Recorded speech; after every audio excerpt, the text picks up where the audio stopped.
Hey, tonight we're going to travel back in time to London in the year. I'm going to tell you the story of one of the most devastating fires in history, the Great Fire of London. This is a tale of disaster, survival, and how an entire city had to rebuild itself from ashes. It's a story about real people who faced an unimaginable catastrophe and how even in the darkest moments, humanity found ways to persevere.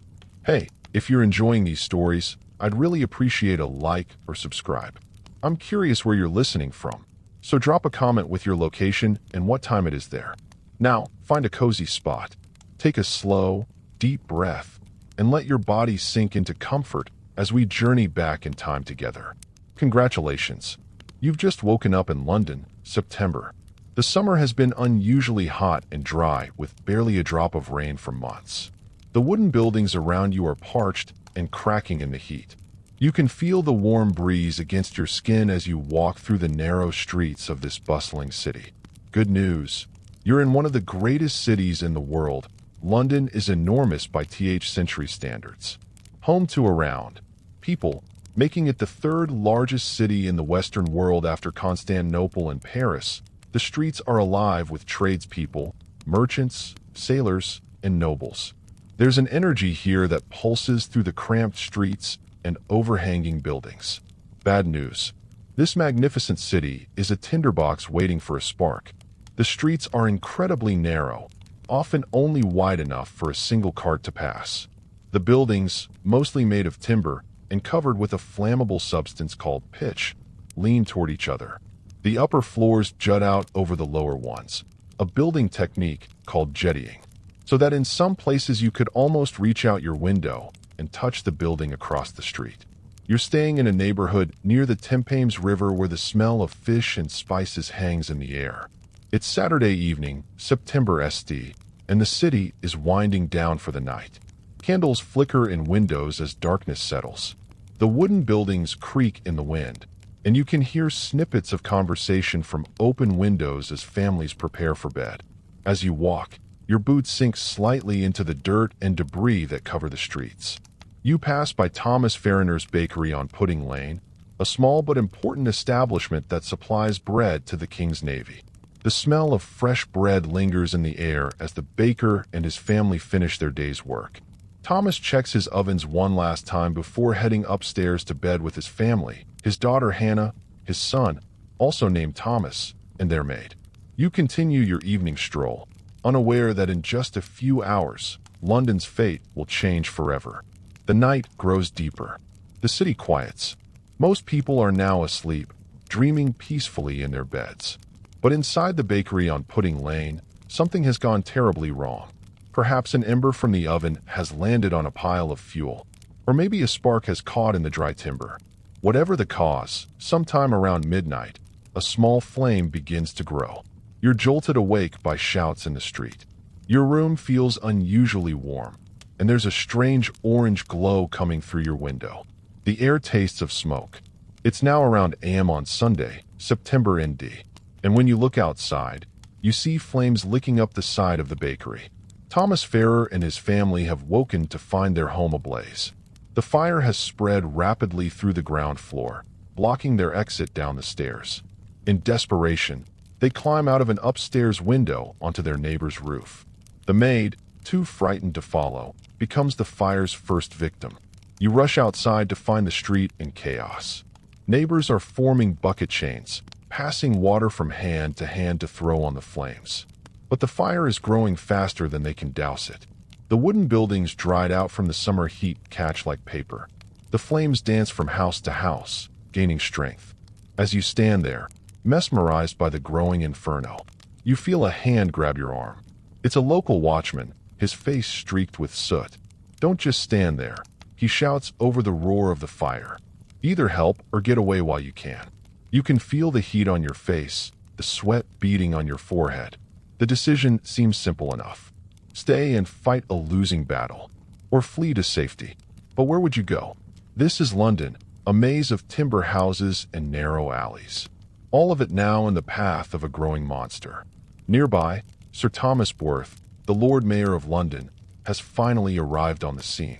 People turn to him for leadership, for decisive action, but he seems overwhelmed by the situation. When someone suggests pulling down houses to create a fire break, the standard practice for preventing fires from spreading, he hesitates. "Pish," he says dismissively, looking at the flames. "A woman might piss it out." His words will come back to haunt him. The Lord Mayor returns to his bed, convinced the fire will burn itself out by morning. He couldn't be more wrong. By dawn, the fire has spread beyond Pudding Lane, consuming buildings at an alarming rate. The strong east wind fans the flames, pushing them westward through the city. The narrow streets act like chimneys, intensifying the heat and drawing the fire forward. As the sky lightens, you can see that dozens of houses are already burning. People are now pouring into the streets, carrying whatever possessions they can salvage. Some load their belongings onto carts, while others drag heavy furniture by hand. Many rush toward the river, hoping to escape by boat. The wealthier citizens hire carts at extortionate prices. What would normally cost a shilling now costs, or you make your way to the Thames, where boats of all sizes are being loaded with people and possessions. The water offers a strange mirror to the chaos, reflecting the orange glow of the burning city. From here, you can see sparks carried on the wind, landing on buildings, and igniting new fires far from the original blaze. One of the most shocking sights is the burning of the warehouses along the riverfront. These massive structures are filled with flammable goods, oil, tallow, coal, spirits, and more. When the flames reach them, they don't just burn. They explode in spectacular bursts of fire that light up the sky and send burning debris flying in all directions. The people around you are a mix of shocked silence and panicked cries. A woman clutches a small portrait to her chest, tears streaming down her face as she watches her home disappear in the flames. A merchant shouts orders as his apprentices load crates onto a barge. Children cling to their parents, wide-eyed with fear. Among the crowd, you notice a well-dressed man making careful observations of the fire. This is Samuel Pepys, a clerk of the Privy Seal and a keen diarist. He's been watching the fire since early morning. At first, thinking it not serious enough to worry about. Now, seeing the scale of the disaster, he's on his way to Whitehall Palace to inform King Charles II. The day wears on, and the fire grows ever larger. Church bells ring out warnings across the city, their urgent peals creating an eerie soundtrack to the disaster. By afternoon, the fire has reached the heart of London's commercial district, threatening the livelihood of countless merchants and tradespeople. You've managed to secure a spot on a small boat heading upriver, away from the flames. As you pull away from the shore, you look back at the city. The smoke is so thick now that it blocks out the sun, creating an artificial twilight. The flames reach higher than the church steeples, painting the smoke orange and red. The noise is overwhelming. The roar of the fire, the crash of collapsing buildings, the shouts and cries of thousands of Londoners. From your vantage point on the water, you see something that sends a chill down your spine despite the heat. The fire has reached London Bridge, the only bridge across the Thames. The structure is lined with houses and shops packed tightly together. If the bridge burns, the fire could cross to the south bank, doubling the potential disaster. But there's a strange stroke of luck here. Part of London Bridge had been destroyed in a fire years earlier in. The gap created then now serves as a fire break, preventing the flames from crossing to the south side of the river. It's a small mercy in an otherwise merciless day. As night falls on Sunday, the city is a hell's cape of flame and smoke. The fire shows no sign of slowing. If anything, it's gaining strength. You found temporary shelter in a field outside the city walls, joining thousands of other displaced Londoners. The ground is hard beneath you, but exhaustion wins out over discomfort, and you fall into a troubled sleep under a sky lit orange by the burning city. Monday morning brings no relief. The fire has continued to spread overnight, and the wind remains strong from the east. From your position outside the city, you can see that the fire now extends over a mile from east to west. The smoke is visible for miles around, and reports say it can be seen as far away as Oxford. You decide to venture back toward the city, staying at a safe distance. The heat is intense, even from hundreds of yards away. The air is thick with ash and embers, making it difficult to breathe. Your eyes sting and your throat feels raw. As you watch, you see a group of men working furiously to pull down a row of houses in the fire's path.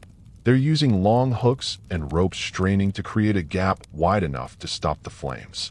This is what should have been done immediately, but now it may be too late. The fire's moving too quickly, jumping over gaps and igniting buildings through sheer heat and flying embers. Among the crowd, you spot a familiar face. It's Robert Weiner, one of the wealthiest goldsmiths and bankers in London. His mansion on Lombard Street is directly in the path of the fire. Despite his wealth and status, he looks as frightened as anyone else. He's directing a team of servants who are loading chests onto carts likely containing his gold, silver, and important documents. "Ours," he mutters as you pass. "That's all the time I have before it reaches my home." You nod sympathetically. "Where will you go?" "Windsor Castle," he says, surprising you. "The king has granted me permission to store my valuables there."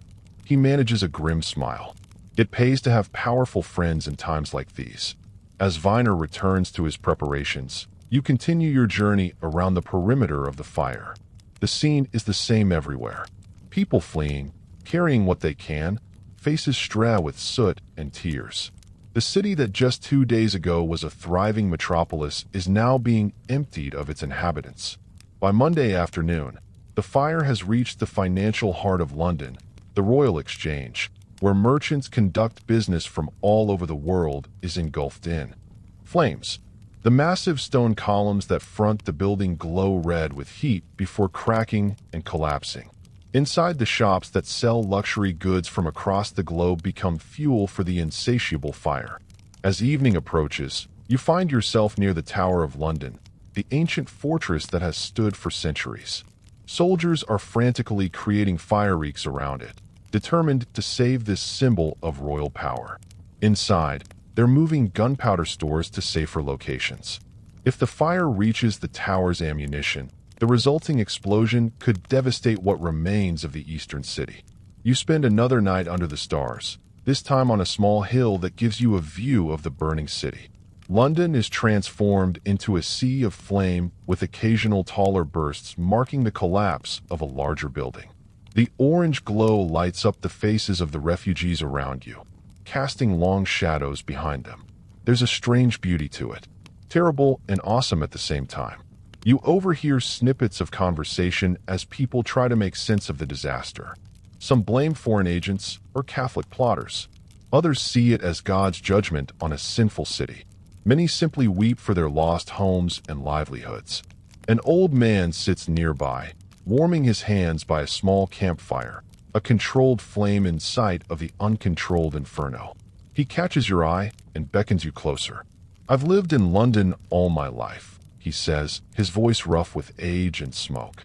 "Years I've been here through plague and war and every manner of trouble, but I never thought I'd see the city burn." He offers you a piece of bread, which you accept gratefully. Your stomach has been too knotted with anxiety to feel hunger, but now you realize you haven't eaten all day. "What will happen now?" you ask him, chewing slowly. He shrugs, his shoulders bony beneath his thin shirt. "We rebuild. What else can we do? London has burned before, though never like this. It will rise again." He stares into the distance at the glow of the burning city. But it won't be the same. The London I knew is turning to ash before our eyes. As he speaks, you notice movement at the edge of the refugee camp. A group of soldiers has arrived, led by a man with an air of authority. It's the Duke of York, the king's brother, come to assess the situation and coordinate firefighting efforts. Unlike the hesitant Lord Mayor, the Duke takes immediate action, ordering buildings demolished to create wider fire breaks.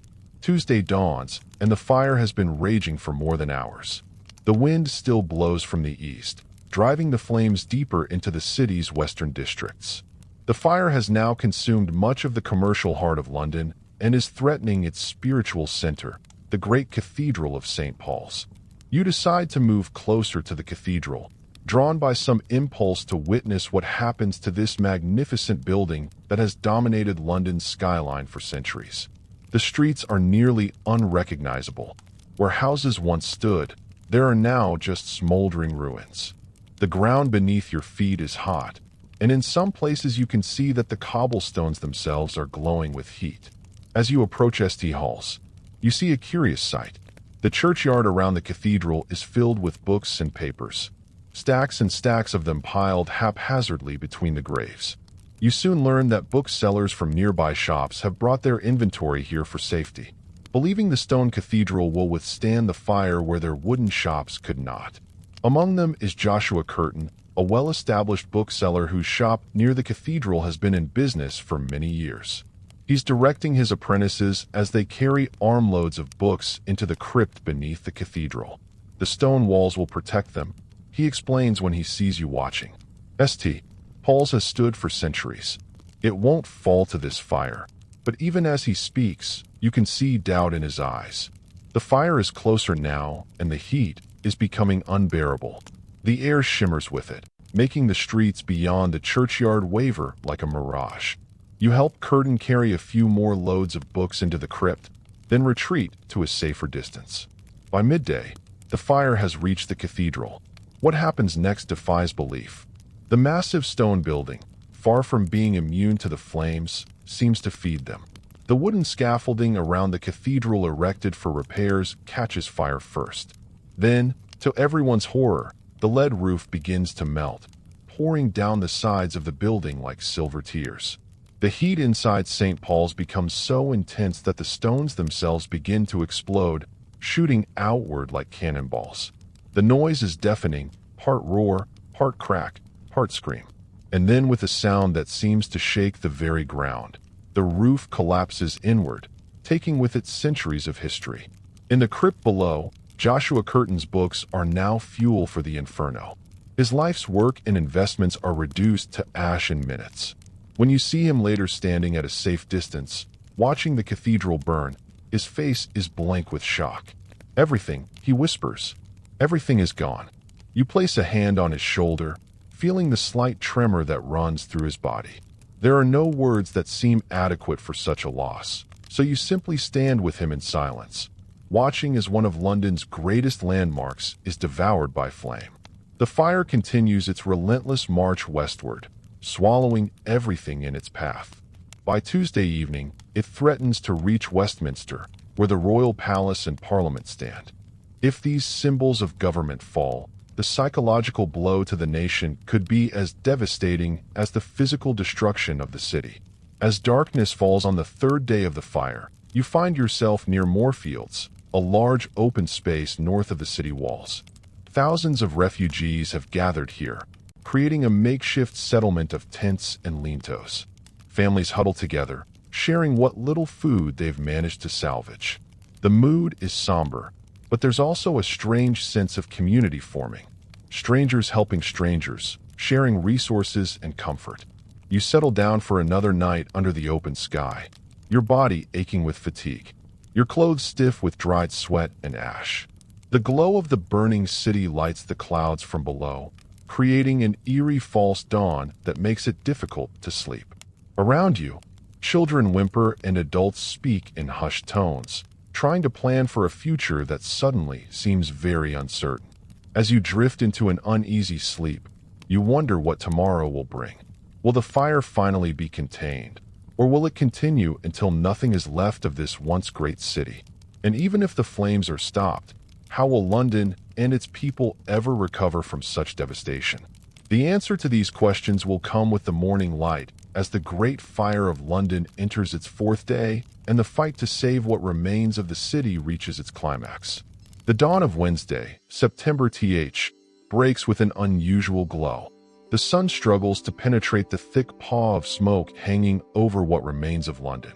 You've barely slept. Your body tense with anxiety. Your lungs roar from breathing smoke-filled air. As you rise and brush the dirt from your clothes, you notice something different. The wind has changed. For days, the strong easterly wind has driven the fire relentlessly westward through the heart of the city. But now on this fourth morning, the wind has shifted to the north, then weakened considerably. This simple change in weather might be what saves what's left of London. You make your way toward the burning city once more, drawn by a need to witness this historic catastrophe. The streets are filled with ash that swirls around your ankles with each step. The heat still radiates from the ground, warming the soles of your boots. In some places, the cobblestones themselves are hot enough to burn skin. As you approach what was once the western edge of the fire, you see something remarkable. Teams of men are working with grim determination, not just pulling down houses with hooks and ropes as before, but actually blowing them up. Barrels of gunpowder are being strategically placed in buildings, then detonated to create wide gaps that the fire cannot jump across. This desperate measure is being directed by the king's brother, James, Duke of York. Unlike the indecisive Lord Mayor, the Duke has taken command with military precision. The Navy, which had been using gunpowder, is now carrying out his orders, creating controlled destruction to prevent further devastation. "Stand back," comes a shout, and you retreat just as another explosion rocks the ground beneath your feet. A building collapses in a cloud of dust and debris, adding to the apocalyptic scene. But the strategy is working without the wind to carry embers across these new gaps. The fire struggles to find new fuel. You notice a small crowd gathered around a well-dressed man who's directing some of the operations. It's King Charles II himself who has come to oversee the firefighting efforts. Unlike many monarchs who might flee to safety, Charles has remained in London, even helping to pass buckets of water and encouraging his subjects. The king himself, getting his hands dirty alongside common folk, murmurs a woman beside you, her voice filled with wonder. "Never thought I'd see the day." It's true. There's something powerful about seeing the monarch working shoulder to shoulder with sailors, laborers, and merchants to save what remains of the city. Charles looks exhausted, his fine clothes stained with soot, but his presence brings a surge of hope to the weary firefighters. By mid-morning, it's clear that the tide is turning. The fire still burns fiercely in many areas, but its advance has been checked.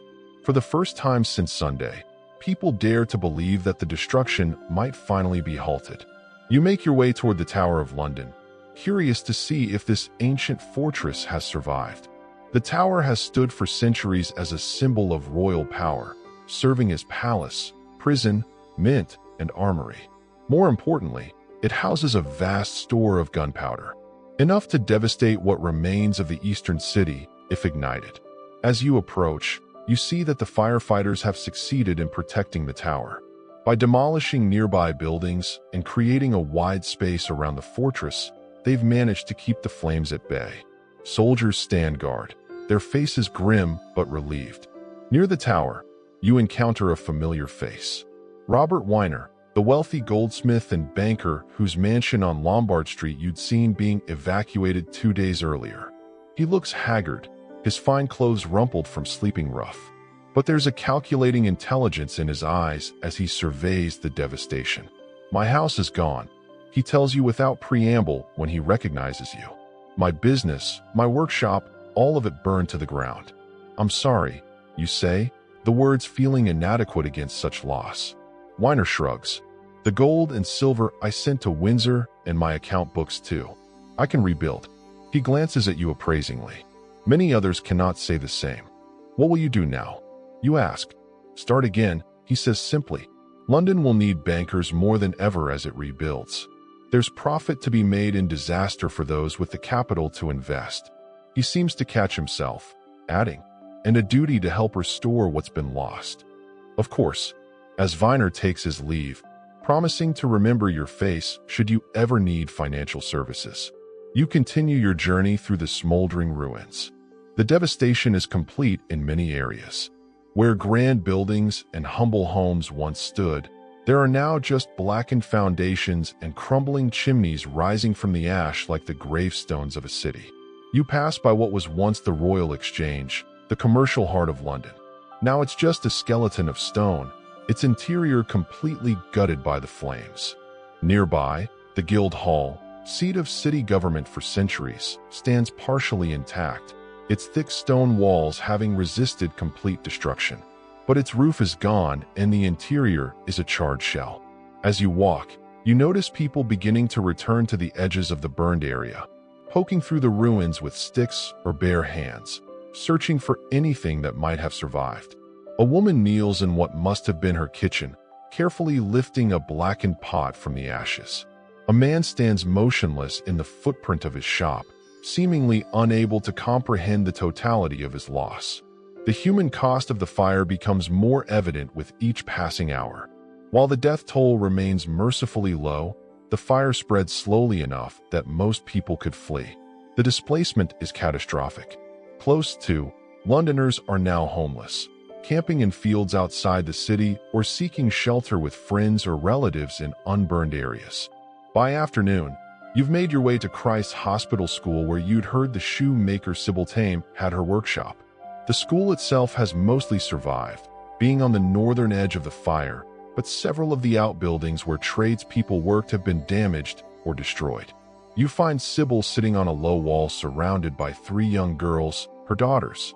She's a sturdy woman with capable hands and a determined set to her jaw. Despite the disaster, she's already working, her fingers busy with a piece of leather as she talks with another woman. "Now, no choice but to start over," she's saying as you approach.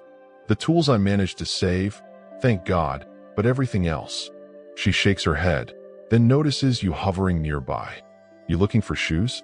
I'm afraid you'll have a long wait. Lost my whole stock in the fire. Just passing by," you explain, seeing how people are faring. Sybil's expression softens slightly, as well as can be expected. "My workshop's gone, but the school's letting us stay in one of the dormitories for now." She nods toward her daughters. "These 3 need feeding, fire or no fire, so I'll find a way to keep working. The school will need shoes for the orphans," adds the woman beside her. "They'll have you back making them before long, though they may grumble about the price of leather after this." Sybil laughs, a surprisingly hearty sound amid so much destruction. "Let them grumble. They know I'm the best shoemaker they'll find, and I've never been shy about knowing my worth." There's something inspiring about her practical resilience. While others might be paralyzed by the scale of the disaster, Sybil is already planning how to rebuild her life, one stitch at a time. As evening approaches on this 4th day of the fire, the immediate danger seems to be passing. The combination of fire breaks, changing wind, and exhaustive firefighting efforts has finally contained the worst of the blaze. But London still smolders and will continue to do so for days or even weeks. The ground is too hot to walk on in many areas, and small fires continue to break out as embers find new fuel. You find a relatively comfortable spot on a hillside overlooking the burned city, joining hundreds of other displaced Londoners in what has become an impromptu refugee camp. As darkness falls, the glow of the city is still visible, though less intense than on previous nights. The silhouettes of half-destroyed buildings create a jagged skyline against the orange sky. Around campfires, people share what food they've managed to salvage or purchase. The mood is subdued, but not entirely hopeless. Londoners are already talking about rebuilding, about what the new city might look like, about how to create something better from the ashes of the old. But there's another conversation happening, too. One darker and more dangerous. People are looking for someone to blame. "It's the Dutch," insists a merchant near your campfire. "We're at war with them, aren't we? Their ships couldn't defeat us at sea, so they sent agents to burn us from within." "Nonsense," counters an older woman. "It's the Catholics. They've been plotting against good Protestants since Queen Mary's day." "I heard it was the French," adds another voice from the shadows. These whispers of conspiracy spread through the camps like another kind of fire, feeding on fear and uncertainty. The human need to find meaning in disaster, to identify an enemy rather than accept terrible coincidence, is powerful. You listen but say nothing, remembering how the fire actually began in a baker's oven on Pudding Lane through simple carelessness rather than malice. As the night deepens, exhaustion finally overcomes anxiety, and you drift into sleep beneath the open sky, the glow of the smoldering city, your only light. Thursday morning brings clearer skies, the smoke finally beginning to dissipate as the remaining fires burn themselves out. The immediate crisis has passed, but the aftermath is just beginning. London faces the monumental task of burying its dead, housing its displaced, and eventually rebuilding what has been lost. You decide to venture deeper into the burned area, curious to see the full extent of the destruction in daylight. The scene is apocalyptic. From the tower in the east to Fleet Street in the west, from the Thames in the south to the city wall in the north, London has been gutted. Over acres, fifths of the area within the city walls has been reduced to ash and rubble. The statistics are almost impossible to comprehend. Houses destroyed, parish churches burned to the ground, most of the city's governmental and commercial buildings gone. Everywhere you look, chimneys stand like lonely sentinels above fields of debris. Occasionally, you spot the melted remnants of a church bell or the twisted metal of what was once a shop sign. The sound of hammering draws your attention. Already, some Londoners are erecting temporary shelters amid the ruins, driving posts into the still warm ground and stretching canvas over them. Others are setting up makeshift stalls to sell food, drink, or salvage goods. London may be down, but its commercial spirit is far from dead. Near what was once St. Paul's Cathedral, you encounter Joshua Curtin again, the bookseller, whose stock was destroyed when the cathedral burned. He's poking through the rubble with a long stick, occasionally stopping to examine something more closely. Looking for anything in particular, you ask, approaching carefully so as not to startle him. He looks up, recognition dawning slowly on his ash-streaked face. "Oh, it's you, the one who helped with the books." He gestures vaguely at the ruins of the cathedral. Not that it did any good in the end. "I'm sorry about your books," you say. He nods absently, returning to his search. Some had metal clasps or decorations. Silver, a few even gold. Might be something left of them at least. His voice is flat, emotionless, as though he's retreated somewhere inside himself. You help him search for a while, but find nothing of value. The fire that consumed St. Paul's was hot enough to melt lead. Any precious metals would have suffered the same fate. Eventually, Curtin straightens up, wincing as his back protests. "It's no use," he says, finally allowing some emotion to creep into his voice. "It's all gone. Years of collecting, of building my business." He trails off, staring at the ruins. "What will you do now?" you ask, echoing the question you asked the goldsmith Weiner. Unlike Weiner, Curtin has no ready answer. "I don't know," he admits. "Start again, I suppose, though I haven't the capital that some do. Perhaps I'll leave London altogether. They say Oxford is pleasant, and they value books there." As you part ways with Curtin, you can't help but reflect on the different ways people respond to catastrophe. Some, like Sibyllane, face it with practical determination. Others, like Robert Weiner, look for opportunity amid the chaos. And some, like Joshua Curtin, seem lost, unmed by the sudden destruction of everything familiar. You continue your exploration of the ruined city, eventually finding yourself near the bakery on Pudding Lane, where it all began. There's nothing left of it now, just a blackened patch of earth indistinguishable from the surrounding devastation. It seems impossible that such complete destruction could have started from a single spark. Yet the evidence is all around you. As you stand there contemplating the power of fire and the fragility of human construction, you overhear a heated conversation nearby. A group of men are questioning someone. From their uniforms, they appear to be constable or watchman, and the person they're interrogating looks foreign, perhaps French. Admit it, one of the constables is saying, his face red with anger.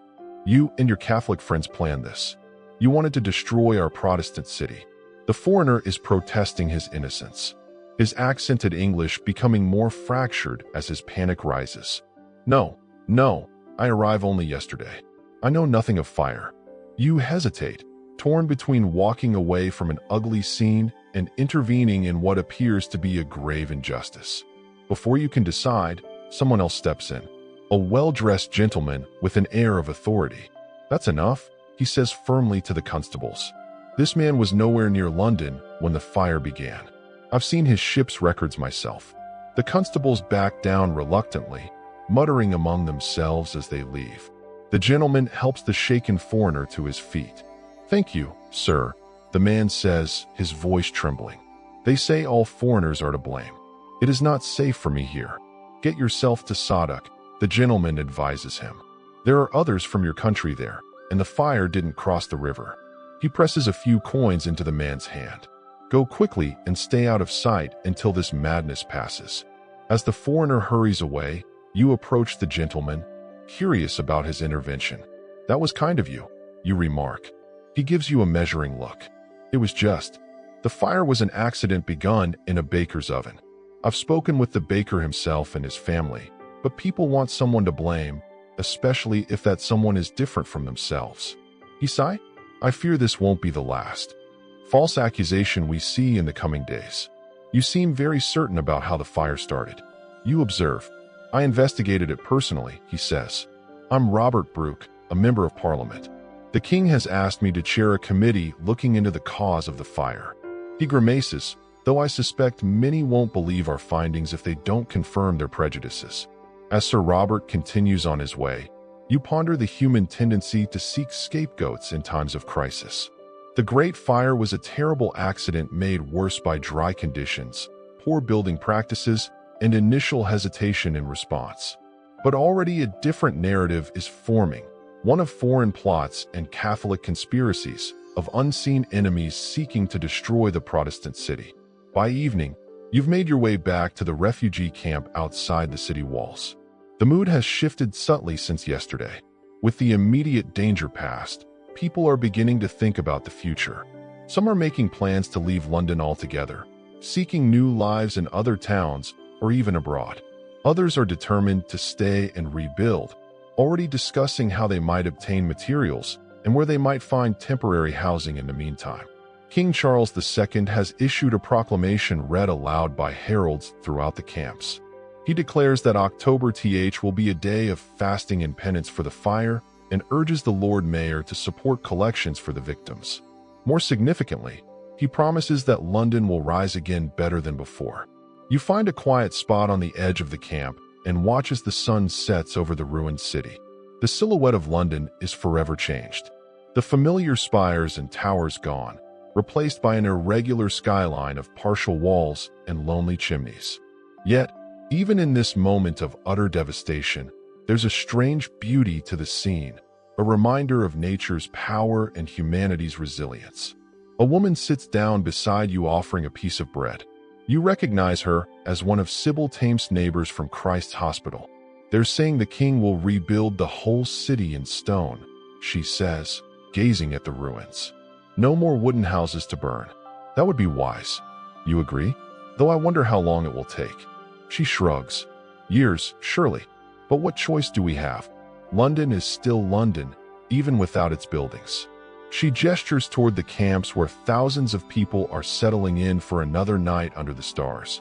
The city isn't the stone and timber, it's the people. As darkness falls completely, small fires spring up throughout the camp, controlled flames for cooking and warmth. A stark contrast to the destructive inferno that raged through the city. Around these fires, Londoners gather to share food, stories, and comfort. Children who were terrified just days ago now play chase between the makeshift tents. A man produces a fiddle somehow saved from the flames, and soon music fills the air. You find yourself drawn to one particular group where an old man is telling stories of the last great fire to hit London back in. His audience listens aptly as he describes how the city rebuilt itself, then how new life sprouted from the ashes. London has burned before, he concludes, and each time it has come back stronger. This time will be no different. As you settle down for the night, wrapped in a borrowed blanket beneath the vast starry sky, you reflect on what you've witnessed. The Great Fire of London has been a catastrophe of unprecedented scale, destroying in days what took centuries to build. The road to recovery will be long and difficult with countless challenges ahead. Yet, there's also opportunity in this destruction. A chance to reimagine and rebuild a city that had grown organically and chaotically over centuries. The narrow streets that helped spread the fire might be widened. The crowded wooden tenements could be replaced with safer stone structures. Perhaps London will emerge from this disaster as a more beautiful, more functional, more resilient city than before. As sleep begins to claim you, your last thoughts are of the people you've met. Sybil Tame with her practical determination. Robert Weiner calculating new opportunities. Joshua Curtin facing an uncertain future. Each represents a different response to disaster, a different path forward, and each in their own way embodies the spirit that will eventually rebuild London from its ashes. Your breathing deepens, your muscles relax, and you drift into sleep beneath the same stars that have witnessed London's long history, its triumphs and tragedies, its destructions and rebirths. The Great Fire may have changed the face of the city forever, but London endures as it always has, as it always will. Friday morning dawns clear and bright, a week since the fire first began. The smoke has mostly cleared, though the scent of burning still hangs in the air like a persistent ghost. You've spent several nights sleeping under the open sky, your body growing accustomed to the hard ground and the sounds of thousands of displaced Londoners breathing, shifting, occasionally crying out in their sleep. Today, you decide to venture back into the heart of the devastation. The ground is cooler now, though still warm in places where deeper fires continue to smolder. As you walk through what was once the bustling center of London, the scale of rebuilding required becomes even more apparent. For a mile in every direction, the city is gone, replaced by a lunar landscape of ash and stone. Here and there, work has already begun. Teams of men clear debris from the streets, piling it into carts to be hauled away. Others mark out property boundaries with stakes and string, trying to determine where one building ended and another began in the featureless expanse of ruins. Surveyors with instruments and notebooks make careful measurements and sketches, preparing for what will surely be a complex rebuilding process.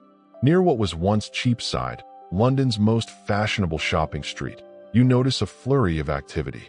A group of well-dressed men surrounds someone who appears to be giving directions.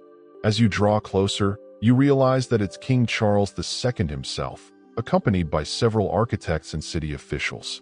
The streets must be wider, the king is saying, gesturing broadly. This crowding of buildings upon buildings is what allowed the fire to spread so quickly. We have an opportunity now to create a city worthy of our nation's greatness. One of the men with him nods enthusiastically. You recognize him as Christopher Wren, already known as a promising architect and mathematician, despite being only in his S. Indeed, Your Majesty, I envision broad avenues radiating from central points, with buildings of uniform, height, and appearance. We might create a London to rival Paris in elegance and Rome in grandeur.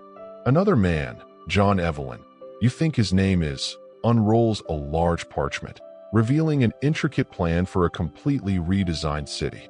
The streets should be straight and regular, he explains, with buildings of brick or stone throughout. We must leave the medieval city behind and embrace classical principles of order and harmony. The king studies the plans with evident interest, occasionally asking questions or suggesting modifications. It's clear that he sees the fire, for all its devastation, as an opportunity to transform London into a truly modern capital. As the royal party moves on, you notice ordinary Londoners watching from a distance, their expressions ranging from hope to skepticism. For the wealthy and powerful, the fire represents a chance to reimagine the city according to new ideals of beauty and function. But for those who have lost everything, the immediate concern is much simpler: how to survive until rebuilding can begin. You continue your exploration, eventually finding yourself near the banks of the Thames. The riverfront was particularly hard hit by the fire, with warehouses full of flammable goods creating some of the most intense blazes.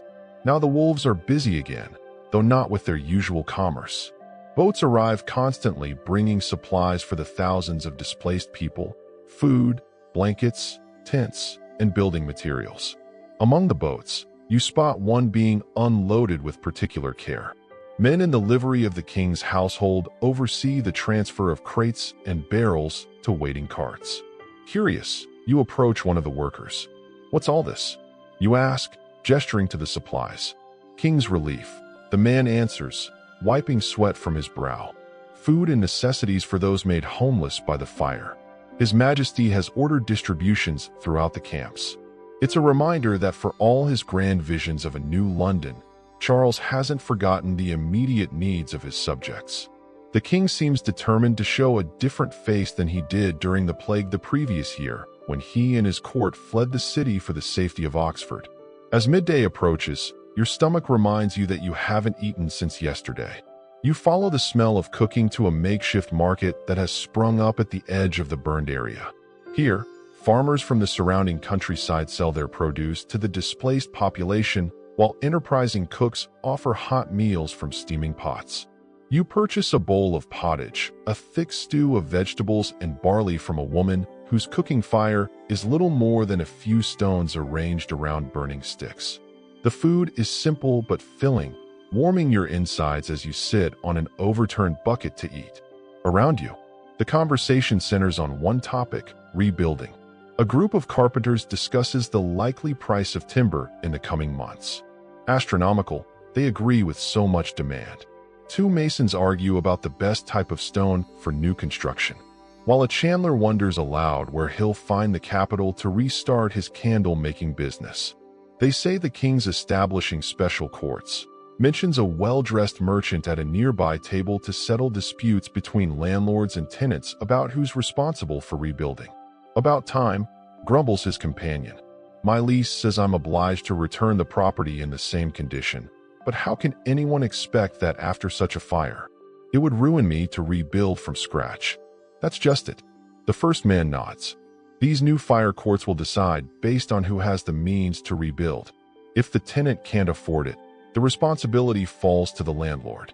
This conversation piques your interest. The legal implications of the fire are enormous, with thousands of leases and contracts thrown into confusion by the destruction. Without clear guidance, rebuilding could be delayed for years while courts sought through endless litigation.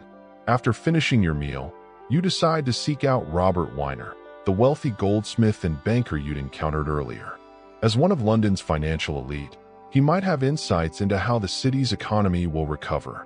You find him not in the refugee camps, but already back in the burned district, standing amid the ruins of what must have been his mansion on Lombard Street. He's accompanied by several men who appear to be architects or builders, all gesturing and pointing as they discuss something. When Weiner notices you approaching, he breaks away from the group with a nod of recognition. "Ah, my friend from the fire. Come to see how the mighty have fallen." There's no bitterness in his tone, only a kind of re-amusement. Just curious about what happens next, you admit. For you and for London. Weiner surveys the ruins of his home thoughtfully. What happens next is that we rebuild, of course, better than before. He gestures to the men he was speaking with. I've already commissioned plans for a new house and business premises. Stone naturally with proper fireproofing throughout. You don't waste time, you observe. In finance, hesitation is fatal, he says with a slight smile. The same applies here. Those who rebuild quickly will prosper in the new London. Those who wait, he shrugs. They may find themselves left behind. And the banking business, will that recover? Weiner's expression grows more serious.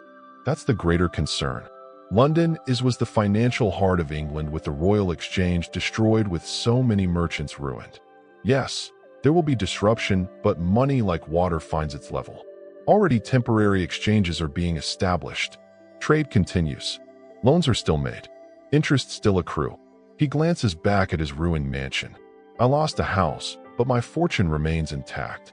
My records were saved. My gold secured. Not everyone was so fortunate or so foresight. There's something both impressive and slightly chilling about Weir's composure. While others are still reeling from the disaster, he's already positioning himself to thrive in its aftermath. You wonder how many others among London's elite share his cool calculation, and how many have been financially ruined by the fire. As afternoon stretches toward evening, you make your way back toward Christ's Hospital, curious to see how Sybil Tame and her daughters are faring. The school complex is busier than before, with workers clearing debris and making repairs to the damaged sections. You find Sybil not in the dormitory where she was staying, but in a small courtyard where she set up an impromptu workshop. A plank balanced between two barrels serves as her workbench, and she's busy cutting leather with a sharp knife. Her movements precise and practiced. Back again, she asks without looking up when your shadow falls across her work. Seems you've taken an interest in us fire victims. Just trying to understand how people go on after something like this, you say? Sybil sets down her knife and straightens, pressing her hands against the small of her back. Same as we go on after anything else, one foot in front of the other, one day at a time. She gestures to the leather she's cutting. Schools commission me to make new shoes for orphans. It's a start. Where are your daughters? You ask, noticing the absence of the 3 girls who had been with her before. The oldest 2 are helping in the kitchen, earning our keep. The little one's with the school nurse, learning her letters. Sybil's expression softens slightly. That's one good thing come of this. At least they're getting schooling they wouldn't have had otherwise. You notice that Sybil's hands, though skilled with leather and all, are reamed and chapped. You've been doing other work as well, you guess. She nods. Laundry mostly. School has hundreds of children, and children make messes. There's always washing to be done. She flexes her fingers, wincing slightly. It's not what I'm trained for, but it puts food on the table until I can get the shoe-making business properly reestablished. Sybil's practical resilience continues to impress you. Unlike Viner with his financial resources, or even Curtin with his specialized knowledge, she has only her hands and her determination to rely on. Yet, she seems the most adaptable of the 3, willing to do whatever is necessary to provide for her family. Have you heard about the fire courts? You ask, remembering the conversation from the market for settling disputes about rebuilding? Sybil snorts. Courts are for people with property. My workshop was rented and barely that. More an arrangement with the school than a proper lease. She picks up her knife again, testing the edge with her thumb. No, I'll not be troubling any courts. I'll make my own way. Same as always. As you take your leave of Sybil, promising to check on her again in a few days, you reflect on the different phases of recovery emerging from the disaster. For the wealthy like Viner, it's about preserving capital and seizing new opportunities. For the poorest, it's simply about survival from day to day. And for those in between, the craftspeople, shopkeepers, and small merchants who formed London's middle ranks, the path forward is less clear, dependent on factors beyond their control. The sun is beginning to set as you make your way back toward the refugee camp that has been your temporary home. The sky above London glows orange and pink. The dust and remaining smoke in the air creating a spectacular sunset. It's beautiful in its way, though the beauty is born of destruction. As darkness falls, you notice something unusual. A group of people gathering around a man standing on an overturned cart. He's reading aloud from a document, his voice carrying across the quiet camp. Curious, you move closer to listen. And whereas by this calamitous fire, many disputes may arise between landlords and tenants, His Majesty has decreed the establishment of a special fire court comprised of justices of the King's Bench and Common Pleas to hear and determine all such differences. It's a royal proclamation, you realize, outlining the formation of the courts you'd heard discussed earlier. The document goes on to explain that cases will be heard and verdicts typically given within a day to prevent lengthy legal proceedings from delaying the essential rebuilding of the city. When the reading concludes, the crowd breaks into small groups discussing the implications. Some express relief at the promised speed of the process, while others worry about whether the judgments will be fair. For many, the question of who will bear the cost of rebuilding is literally a matter of financial life or death. You catch snippets of conversation as you move through the camp. Says they'll decide based on ability to pay, but we all know the judges favor the wealthy. Better than nothing. Without this, we'd be arguing in courts for years. What about those without leases? The poorest who rented by the week or month? This last comment gives you pause. It's true that the fire courts are designed to address disputes between property owners and their tenants with formal leases. But what of London's poorest residents? Those who lived in crowded tenements with no legal protection, who will ensure they have homes in the rebuilt city. As you settle in for another night under the stars, these questions linger in your mind. The Great Fire has exposed not just the physical vulnerabilities of London, the wooden buildings, the narrow streets, the inadequate firefighting capabilities, but also its social ones. In rebuilding, will the city address both? Saturday morning brings a change in the weather. A light rain that dampens the ash and debris, bringing temporary relief from the dust that has choked the air since the fire. The rain also reveals something that had been partially hidden before: the acrid smell of the burned city. A chemical tang that catches in your throat and reminds you of the hazardous substances that went up in flames. Lead, pitch, oils, and who knows what else. After a simple breakfast of bread and cheese, you decide to seek out Joshua Curtin, the bookseller whose livelihood was destroyed when St. Paul's Cathedral burned. You're curious about how he's faring, whether his despair has given way to any hope for the future. You find him not among the ruins as before, but at a small tavern that survived the fire by virtue of being just outside the western edge of the burned area. The Boar's Head is crowded with displaced Londoners seeking comfort in ale and company. Curtin sits alone in a corner, a half-empty tankard before him, staring into space. "May I join you?" you ask, approaching his table. He looks up, recognition dawning slowly. "If you wish," he says, gesturing to the empty chair across from him. "Though I'm poor company today, you sit," signaling to a serving girl for your own drink. "How are you faring?" you ask, though the answer seems evident in his hollow eyes and unwashed appearance. Curtin takes a long drink before answering. "I've been better," he says simply. "My entire stock gone. My shop gone. Years of building a business gone in a single night." He stares into his ale. "I'm too old to start again from nothing." "What will you do?" you ask gently. "I don't know," he admits. "I've been offered work by a printer in Sadok." His business survived being south of the river, but it would be as an assistant, not my own master. Pride and bitterness wore in his voice. "At my age, to become someone's employee again. Better than starving, you suggest?" He nods reluctantly. "True enough, and at least it's work, I know." He takes another drink.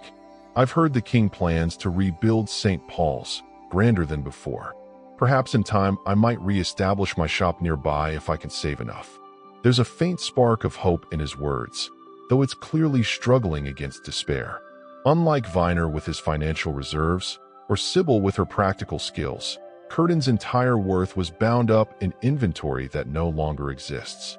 His path to recovery seems the steepest of the three.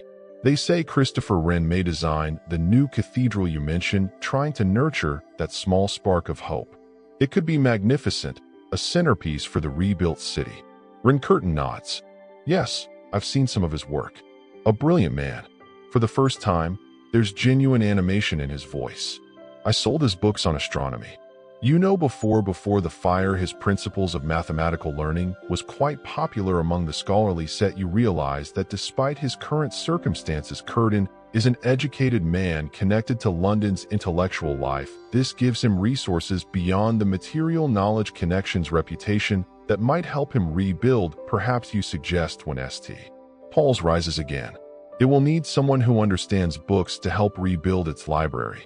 Curtin considers this a thoughtful expression, replacing his earlier despair. "That's not an unreasonable thought. I do know many of the scholars and clergy, and I have expertise in valuing and sourcing rare volumes." He straightens slightly in his chair. "I should speak with the dean once things settle. He and I were on good terms." As your conversation continues, you notice a subtle but significant shift in Curtin's demeanor. The possibility of a future role, one that honors his knowledge and experience rather than reducing him to a mere assistant, has kindled something in him. It's a reminder that recovery requires not just physical rebuilding, but the restoration of purpose and dignity. When you eventually take your leave of Curtin, he seems more purposeful than before, mentioning plans to clean himself up and make inquiries about temporary lodgings closer to where the cathedral will be rebuilt. It's a small step, but an important one. Outside the tavern, the rain has stopped, leaving the air fresher than it's been in days. You decide to walk toward Whitehall Palace, curious about the governmental response to the disaster. As you approach, you see that the palace complex is bustling with activity. Messengers coming and going, carts being loaded with supplies, officials conferring in small groups. The royal government is clearly mobilizing resources to address the crisis. Guards stand at the palace gates, but they're primarily occupied with directing the flow of people and vehicles rather than restricting access. This openness itself seems significant. a sign that the king wants to be seen responding actively to his subjects' needs. Near the gate, you notice a group of men in clerical garb speaking with a palace official. They appear to be parish priests from the burned areas, likely seeking assistance for their displaced congregations. The official listens attentively, making notes on a piece of parchment, assuring you that His Majesty is deeply concerned for the spiritual welfare of the people. The official is saying as you pass, temporary places of worship will be established, and plans for rebuilding the churches are already being discussed. Religion was central to life in th-century London, with parish churches serving as community hubs as well as places of worship. The loss of churches in the fire has created not just a spiritual vacuum, but a social one as well, depriving neighborhoods of their gathering places and administrative centers. As you continue past Whitehall toward Westminster, you notice people from all walks of life converging on the area. Some are clearly petitioners seeking assistance or information, while others appear to be offering services or resources to help with the recovery. The disaster has created a strange leveling effect, bringing together Londoners who might otherwise never interact. Near Westminster Abbey, which fortunately escaped the fire, you encounter a familiar face, Sir Robert Brooke, the Member of Parliament who intervened to protect the foreign man from false accusations. He's deep in conversation with several other gentlemen, but notices you and offers a nod of recognition. When his discussion concludes, he approaches you. "We meet again," he says, still observing the aftermath of our great calamity. Trying to understand it, you admit, and how people respond to such disaster. "A worthy study," he nods. "I've seen the best and worst of human nature these past days. Great generosity alongside petty opportunism. Remarkable courage in the face of loss, but also the search for scapegoats rather than solutions. Have there been more attacks on foreigners?" You ask, remembering the incident you witnessed. "Some," he sighed, "though the king has issued proclamations urging people not to molest strangers or Catholics based on unfounded rumors. Most Londoners are too occupied with survival to engage in witch hunts." Thankfully, he glances around at the busy scene. But there will always be those who prefer a simple villain to a complex truth. "And what of the official investigation?" You inquire. "Have you determined how the fire started?" "We've taken testimony from the baker, Thomas Farriner, and his family. They insist the fire in their oven was properly extinguished before they retired." Brooke shrugs. "Whether that's true or merely self-protection, we may never know for certain, but there's no evidence of deliberate arson despite the rumors." As Sir Robert is called away to another meeting, you reflect on how quickly conspiracy theories spread in times of crisis and how difficult they are to dispel once established. Even as an official investigation points to accidental causes, many Londoners will likely continue to believe that the Great Fire was the work of foreign agents or religious dissident. The afternoon is advancing as you make your way back toward the burned district. The sun has emerged from behind the clouds, casting long shadows across the ruins. In this light, you can see more clearly the scale of what has been lost and what remains. For all its devastation, the fire didn't consume everything. The Tower of London still stands at the eastern edge of the city. The bridges across the Thames survive. Westminster to the west and Southwark to the south were spared. London is wounded, grievously so, but not destroyed entirely. As you walk, you notice more signs of recovery taking shape. Crews of workers clear streets of debris, making them passable again. Surveyors mark property lines with stakes and string. In some places, temporary structures are already being erected. Simple wooden frames covered with canvas or thatch providing basic shelter until proper rebuilding can begin. Near what was once the Royal Exchange, you come across a fascinating sight. A large tent has been set up, and inside, merchants and traders conduct business much as they did before the fire. Deals are made, contracts signed, money changes hands. London's commercial heart, it seems, cannot be stilled even by catastrophe. "Impressive, isn't it?" says a voice beside you. You turn to find a well-dressed merchant watching the same scene. "Days ago, this was just an idea. Now look, business continues. Life finds a way." You agree? "Indeed it does." The merchant nods, though not always the same way as before. This disaster will ruin some and make the fortunes of others. He gestures toward the tent. Already there are winners and losers emerging from the ashes. You think of the 3 Londoners whose stories you followed. Viner positioning himself to profit from rebuilding. Sybil adapting practically to immediate needs. Curtin struggling to find a path forward. Each represents a different possibility. In the aftermath of disaster, a different response to having one's world turned upside down. As evening approaches once more, you find yourself drawn back to the refugee camp where you've spent recent nights. The atmosphere has changed subtly here, too. There's still grief and uncertainty, but also more organization, more purpose. Temporary shelters have improved. Food distribution is more efficient. Small communities have formed among the displaced, providing mutual support and sharing resources.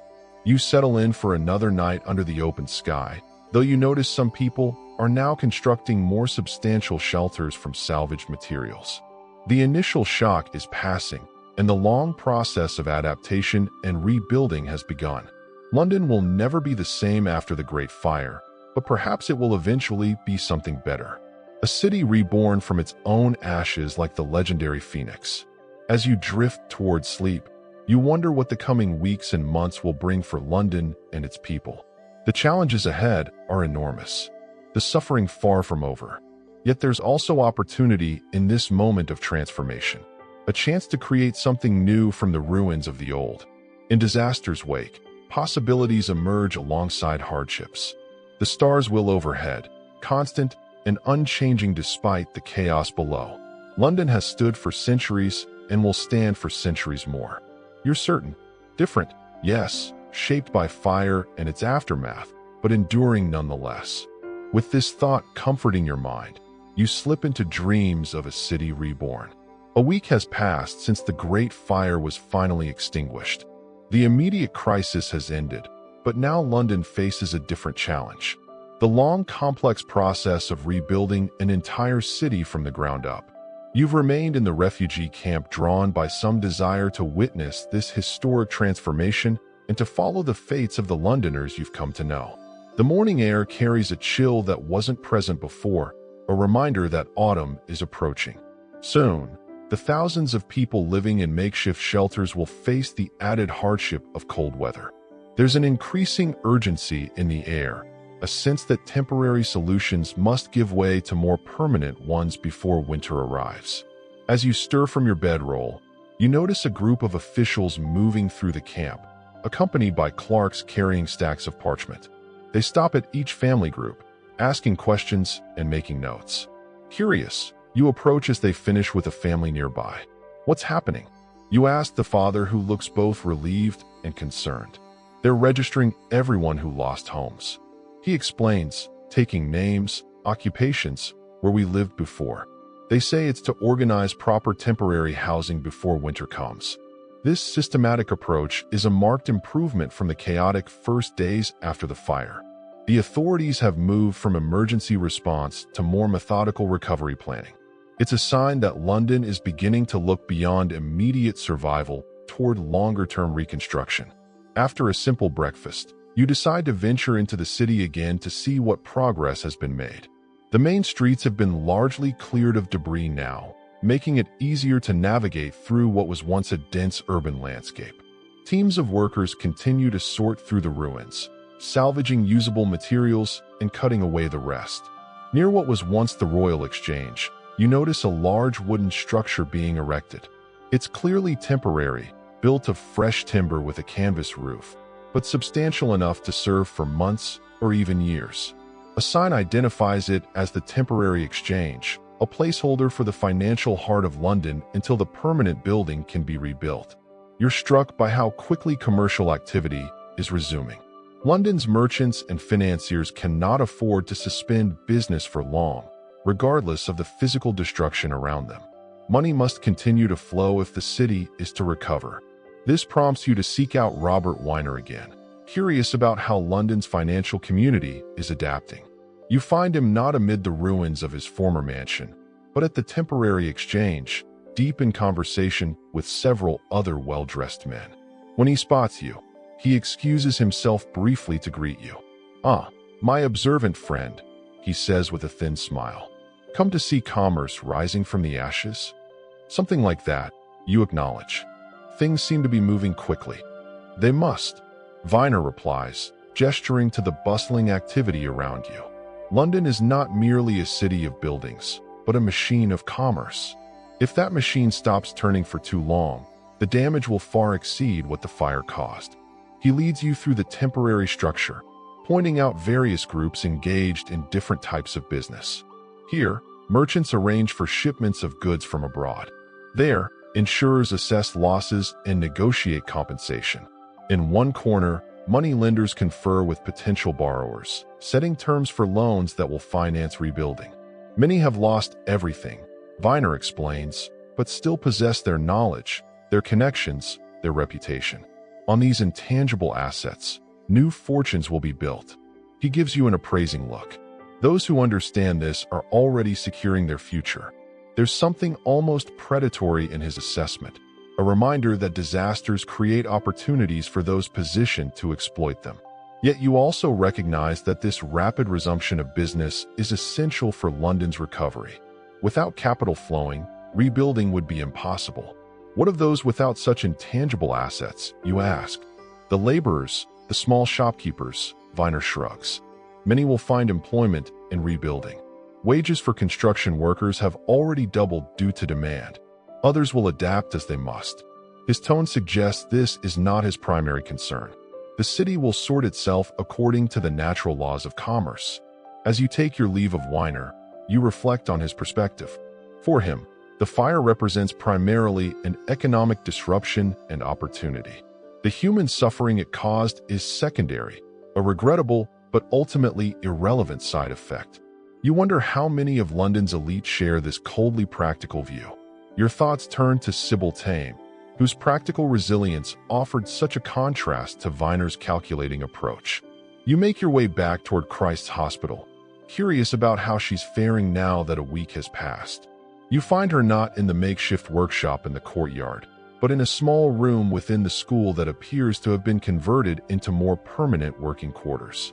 The space is cramped but orderly, with tools arranged neatly on a proper workbench and finished shoes lined up on a shelf. Sybil herself looks tidier than before, her hair covered with a clean cap, her apron unstained. She glances up as you enter, recognition registering on her face. You again, she says, but there's no hostility in her tone. Beginning to think you're writing a book about the fire and its victims, you smile at how close to the truth she's come, just interested in how people rebuild their lives after such destruction. Sybil sets down the leather she's working with and stretches her back. Well, as you can see, I'm doing better than many. The school has given me this space until my old workshop can be rebuilt. Between the shoes I'm making for the orphans and commissions from staff, I have enough work to keep my hands busy. You notice that her daughters are absent. And your children? The older two have been taken on as kitchen helpers, paid positions now, not just working for our keep. The youngest has been accepted as a pupil. Pride shines briefly through her practical exterior. She has a quick mind, the teachers say, might make something more of herself than her mother did. You seem to have made quite a good life, you observe. Sybil snorts softly. I've survived, which is something, but a woman alone raising 3 girls in this world. She shakes her head. Every day is a battle, fire or no fire. Her candor is refreshing after Viner's cool calculation, where he sees abstract economic forces. She experiences the daily reality of struggling to provide for her family in a society that offers few opportunities for women, especially widows. Have you heard about the rebuilding plans? You ask. They say the king wants to transform London completely. I've heard talk. Sybil acknowledges grand avenues and classical buildings and all manner of fancies, but I'll believe it when I see it. She picks up her leather and all again. Men like to draw pretty pictures. Whether they match what gets built is another matter. Her skepticism is understandable. For ordinary Londoners like Sybil, grand architectural visions mean little compared to the immediate question of where they will live and work. The theoretical city taking shape on architects' drawing boards is far removed from her practical concerns. In any case, she continues, punching me all through the leather with practiced precision. They can plan all they like, but people have rights to their property. My old landlord won't surrender his plot just because some architect wants to put a fancy boulevard through it. This touches on a fundamental tension in the rebuilding process between the desire for a completely redesigned city and the reality of existing property rights. Thousands of Londoners own or lease specific plots of land, and they expect to rebuild on those same plots regardless of new street plans or building regulations. As you leave Sybil to her work, you ponder this conflict between vision and practicality, between the ideal city that could be built on a blank slate and the compromises necessary in a place with centuries of established ownership patterns. This leads your thoughts to Joshua Curtin, the bookseller whose livelihood was destroyed when St. Paul's Cathedral burned.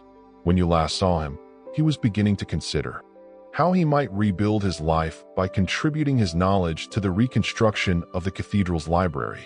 You wonder whether this net hope has developed further. You find Curtin not at the tavern where you last encountered him, but at a coffee house near Fleet Street that has become a gathering place for intellectuals and professionals displaced by the fire. These establishments, still relatively new to London, serve as informal clubs where news is exchanged, business conducted, and ideas debated. The coffee house is crowded and noisy, filled with the smell of the strong, bitter beverage and the sound of animated conversation. Curtin sits at a table with several other men engaged in what appears to be an intense discussion. His appearance has improved markedly. His clothes are clean, his face shaved, his eyes brighter than before. He notices you and waves you over, introducing you to his companions, a clergyman, an architect's assistant, and another bookseller whose shop survived the fire. We were just discussing the plans for the new St. Paul's. Curtin explains, making space for you at the table. Mr. Hook here works with Dr. Wren and has seen the preliminary sketches. The architect's assistant, a young man with ink-stained fingers, nods eagerly. It will be magnificent, nothing like the old cathedral. Dr. Wren envisions a classical design with a great dome inspired by St. Peter's in Rome, but distinctly English in character. And what of the library? Curtin asks, his interest evident. That's still being determined, Hook admits. But there will certainly be one, and it will need to be stocked anew. All the books and manuscripts in the old cathedral were lost. The clergyman, introduced as Reverend Thompson, turns to Curtin, which is why your expertise would be invaluable, Joshua. Few in London know rare books as well as you do. You realize that Curtin has indeed pursued the idea you suggested, using his knowledge to help rebuild St. Paul's library. The seed of hope you saw earlier has clearly taken root and begun to grow. I've spoken with the dean, Curtin tells you, when the conversation shifts to other topics. He remembers me from before the fire and values my knowledge of theological works. There's no formal position yet. Everything is still too unsettled, but he's indicated that when the time comes, I'll be considered. That's excellent news, you say, genuinely pleased for him. It's a direction at least, Curtin acknowledges. And in the meantime, Thompson has introduced me to several clergymen from parishes whose churches survived. They need books for their studies and services, and I've begun acting as an agent, sourcing volumes from printers and booksellers outside London. He smiles. Riley, not the business I had before, but it keeps bread on the table and makes use of my connections. You're struck by the transformation in Curtin's demeanor. Where before he seemed crushed by his losses, he now exhibits a quiet determination to rebuild his life in a new form. He may never recover his shop near St. Paul's, but he's finding ways to apply his knowledge and experience in the changed landscape of post-fire London. As your conversation continues, the topic turns to the broader rebuilding efforts. Rumors and reports circulate through the coffee house. The king has approved preliminary plans for the new city layout. Building regulations will require brick or stone construction throughout the burned area. Specialized courts are being established to resolve property disputes. They've arrested a Frenchman for starting the fire. Mentions one man at a nearby table, loud enough for your group to hear. A watchmaker named Hubert. They say he's confessed to the whole plot. This catches your attention. Remembering Sir Robert Brooks' investigation that found the fire was accidental, starting in Farron's bakery. Nonsense, says the clergyman at your table. The fire began in Pudding Lane in the baker's house. Everyone knows that. This Frenchman claims he planted a firebomb, insists the other man. Part of a Catholic conspiracy. Curtin frowns. I'm no friend to Catholics or Frenchmen, but that sounds like convenient scapegoating to me. The baker's story of an accidental fire seems far more plausible. You're impressed by Curtin's rational assessment, especially given the prevailing anti-Catholic and anti-French sentiment. Even in the midst of disaster, he maintains his intellectual integrity rather than succumbing to the comfort of blaming an easily targeted outsider. As afternoon turns to evening, you take your leave of Curtin and his companions, promising to visit again. The coffee house has been a refreshing space of reasonable discourse amid the chaos of rebuilding. A reminder that London's intellectual life continues despite the physical destruction of so many of its buildings.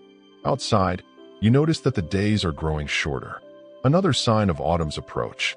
The sun casts long shadows across the burned district where the outline of the old street pattern is becoming visible again as debris is cleared away here and there. Markers have been placed indicating the planned width of rebuilt streets significantly broader than before. You decide to walk toward Pudding Lane, curious about the site where the Great Fire began. The area is much changed from when you last saw it. The ruins have been cleared away, revealing the bare ground where the bakery once stood. A simple wooden post marks the spot. Though whether as a historical notation or a property boundary, you're not sure. As you stand contemplating this unremarkable place that became the starting point of such remarkable destruction, you notice a middle-aged man staring at the same spot with an expression of profound guilt. Something about his bearing suggests he might be Thomas Farroner himself, the baker in whose shop the fire began. Terrible thing, you say by way of opening conversation. He glances at you, then back at the marked ground. Worst night of my life, he says quietly. Lost everything, my business, my home. Nearly lost my daughter, too. But you escaped, you observe. We did all except the maid. She was too frightened to climb out the window. Regret weighs heavily in his voice. I shouldn't have left her. Should have found some way to bring her out. You stand in silence for a moment, respecting his grief. Then, carefully, you ask, do you know what started it? Farrer's expression hardens slightly. I checked the ovens myself before bed. Everything was as it should be. He sounds like a man who has repeated this statement many times to investigators and neighbors, and perhaps to himself in the dark hours of the night. I don't know how it happened. Whether this is the truth or a story he's constructed to avoid blame, you can't tell. Perhaps he doesn't even know himself anymore. The actual events of that night having been overwritten by the story he needs to believe. They're saying a Frenchman did it. You mention watching his reaction. Farrer's face remains carefully neutral. So I've heard Hubert, his name is. He shrugs. If that's what they determine, who am I to question it? There's something evasive in his response that troubles you. Is Farrer simply relieved to have the blame shifted from himself, or was he actively involved in identifying Hubert as a scapegoat? You recall hearing that the Finer family had testified against the Frenchman despite the questionable nature of his confession. Before you can probe further, Farroner excuses himself, saying he has business to attend to. As he walks away, you notice that despite his claimed losses, he's well-dressed and appears financially comfortable. Perhaps, like many others, he's already finding ways to re-establish himself in the aftermath of the disaster. The encounter leaves you with an uneasy feeling. Justice, it seems, may be another casualty of the Great Fire, sacrificed to the human need for simple explanations and identifiable villains. As evening settles over London, you make your way back toward the refugee camp that has been your temporary home. The camp itself has evolved over the past week, becoming more organized and substantial. Many families have constructed more permanent shelters using salvaged materials, creating a makeshift village on what was once open fields. You notice a group gathered around a public crier who is reading aloud from an official-looking document. Drawing closer, you realize it's a proclamation regarding the rebuilding of London. His Majesty's decree that all new buildings within the burned district shall be constructed of brick or stone with party walls of sufficient thickness to prevent the spread of future fires. The proclamation continues outlining various regulations, houses of different heights depending on the width of the street, specific requirements for foundations and wall thickness, prohibitions against wooden ornamentation or overhanging upper stories. These building codes represent London's first comprehensive attempt to create a safer, more fire-resistant city. The medieval pattern of timber frame construction with jutting upper floors, which had allowed the fire to spread so rapidly, is being deliberately abandoned in favor of more modern, substantial buildings. The crowd listening to the proclamation responds with mixed reactions. Some nod approvingly at the safety measures, while others mutter about the increased cost of building with brick instead of timber. For many ordinary Londoners, these regulations will make rebuilding their home significantly more expensive, potentially pushing them out of the city altogether. "How are we supposed to afford brick houses?" demands one man loudly. "We barely had enough for wooden ones. Better to borrow and build safe than risk another fire," counters a woman near him. "Easy for the rich to say," the man retorts. "They can get loans who will lend to the likes of us." This exchange highlights another aspect of the rebuilding challenge: access to capital. Those with financial resources or connections can secure loans to rebuild. According to the new standards, those without may be forced to sell their property rights and seek homes elsewhere, unable to meet the cost of the improved construction. As darkness falls completely, you settle in for another night under the stars, reflecting on all you've observed during the day. The rebuilding of London is revealing social divisions that existed before the fire, but have been amplified by its aftermath. The wealthy, like Wina, are already positioning themselves to profit and enhance their standing. The resourceful middle class, like Sybil and Curtin, are finding ways to adapt, though with varying degrees of difficulty. But for the poorest Londoners, the path to recovery is far less clear. You think about the three individuals whose stories you followed throughout this disaster: Viner the banker, Sybil the shoemaker, and Cutton the bookseller. Each represents a different response to catastrophe, a different strategy for survival and recovery. Together, they form a microcosm of London's broader experience, embodying the resilience, opportunism, despair, and determination that characterize the city's response to the Great Fire. As you drift towards sleep, you wonder what will become of them in the months and years ahead. Will Winer's cold calculation yield the success he anticipates? Will Sybil maintain her practical resilience as she rebuilds her business? Will Curtin find a new purpose in helping to restore St. Paul's Library? Their stories, like London's, are still unfolding, shaped by both circumstance and character. The cool night air carries the scent of smoke. Still, though fainter now above, the stars shine as they have for centuries, indifferent to the human drama playing out below. London has stood for over a millennium, enduring invasions, plagues, civil wars, and now this devastating fire. Whatever shape it takes as it rebuilds, the city will continue adapting and evolving with each challenge it faces. Tomorrow will bring new developments, new challenges, new stories. For now, rest comes, and with it dreams of a London reborn from the ashes of destruction. 2 weeks have passed since the Great Fire began. The initial shock has faded, replaced by the steady rhythm of recovery and rebuilding. You've remained in London, drawn by a desire to witness this historic transformation and to follow the fates of those you've come to know. This morning brings news that sends a chill through the refugee camps and coffee houses alike. Robert Hubert, the French watchmaker accused of starting the Great Fire, has been convicted of arson and sentenced to death by hanging. The trial was swift, based largely on Hubert's own confession and the testimony of witnesses, including the Ferriner family. You hear the news at the coffee house, where Curtin and his intellectual friends gather. The reaction is divided. Some express satisfaction that justice has been served, while others voice skepticism about Hubert's guilt. The man wasn't even in London when the fire began, argues one gentleman, a lawyer by profession. He arrived days later on a Swedish ship. There are ship's records to prove it. Then why would he confess? Challenges another madness perhaps, or torture, or simply the desire for notoriety, suggests the lawyer. It wouldn't be the first false confession in history. Curtin listens to the debate with a troubled expression. When the others have moved on to different topics, he confides in you quietly. I fear we're hanging a man to satisfy our need for vengeance rather than justice. He says the fire was a terrible accident made worse by dry conditions and poor building practices, but we humans prefer villains to circumstances. His words remind you of your encounter with Thomas Fariner and his evasive response when asked about Hubert. You share this with Curtin, who nods grimly. Farrer has every reason to support another explanation for the fire.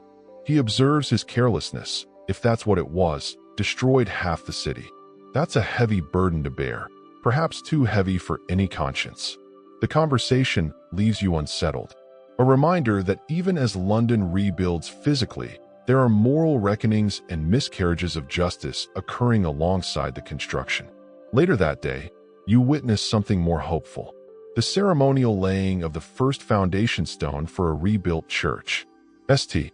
Dunstan in the east, one of the parish churches destroyed in the fire, is beginning its resurrection. The Bishop of London presides over the ceremony, blessing the site and the workers who will rebuild it. A substantial crowd has gathered to watch, including many who were parishioners before the fire. There's a palpable sense of emotion as the first stone is set in place. Grief for what was lost mingled with hope for what will rise in its place. You notice Sybil Tame among the onlookers, her 3 daughters beside her. When the ceremony concludes, you make your way through the crowd to greet her. I didn't take you for the church-going type, you remark, remembering her practical, unsentimental nature. She gives you a look that suggests you've made an incorrect assumption. Just because I don't have my head in the clouds doesn't mean I lack faith, she says. We attended St. Dunstan's before the fire. The girls were baptized here. She glances at the ceremonial stone now adorned with flowers. Besides, churches are more than places of worship. They're where communities gather, where people mark the important moments of life. Her words remind you of the central role that parish churches played in th-century London. Not just religious institutions, but social hubs where births were registered, marriages celebrated, deaths mourned, and community bonds strengthened. Will it be the same? You wonder aloud. The new church, I mean. Sybil considers this thoughtfully. The building will be different, grander, they say, designed by one of the king's architects, but the people will be the same, those who survive and return. She looks around at the gathered crowd. That's what makes a church in the end. Not stones and mortar, but the congregation. There's wisdom in her perspective, a recognition that while buildings can be destroyed and rebuilt, the human connections they housed are both more fragile and more resilient. Some community bonds will have been severed permanently by the fire as people relocate or die. Others will endure and adapt to the new physical reality of the rebuilt city. As October progresses, the weather grows colder. The temporary shelters that sufficed in September become inadequate against autumn chills. The authorities, recognizing this, have begun constructing more substantial temporary housing in open areas around the city's edge.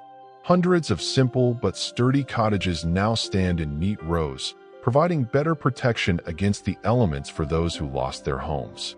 Not everyone qualifies for these accommodations, however. Priority is given to families with children, to the elderly, and to those who can demonstrate that they owned or leased property within the burned district. Many single adults and those who were lodgers rather than leaseholders find themselves excluded, forced to seek shelter wherever they can or leave London altogether. You've managed to secure a small room in a partially damaged building near the edge of the burned area, trading labor for lodging. The arrangement gives you a more comfortable base from which to observe London's ongoing recovery and to check in periodically with the 3 individuals whose stories you've been following. One crisp morning, you encounter Robert Weiner in a surprising location, not at the temporary exchange or amid the ruins of his former mansion, but at a construction site where one of the first permanent new buildings is taking shape. He's deep in conversation with the master builder, examining plans spread out on a makeshift table. When he notices you, Weiner gestures you over. "Come to see the new London Rising?" he asks, a note of pride in his voice. Something like that. You agree, surveying the construction site. Workers swarm over the foundation like ants, laying brick and stone with practiced efficiency. This seems to be moving quickly. It's the first commercial building to begin construction in the Bern district.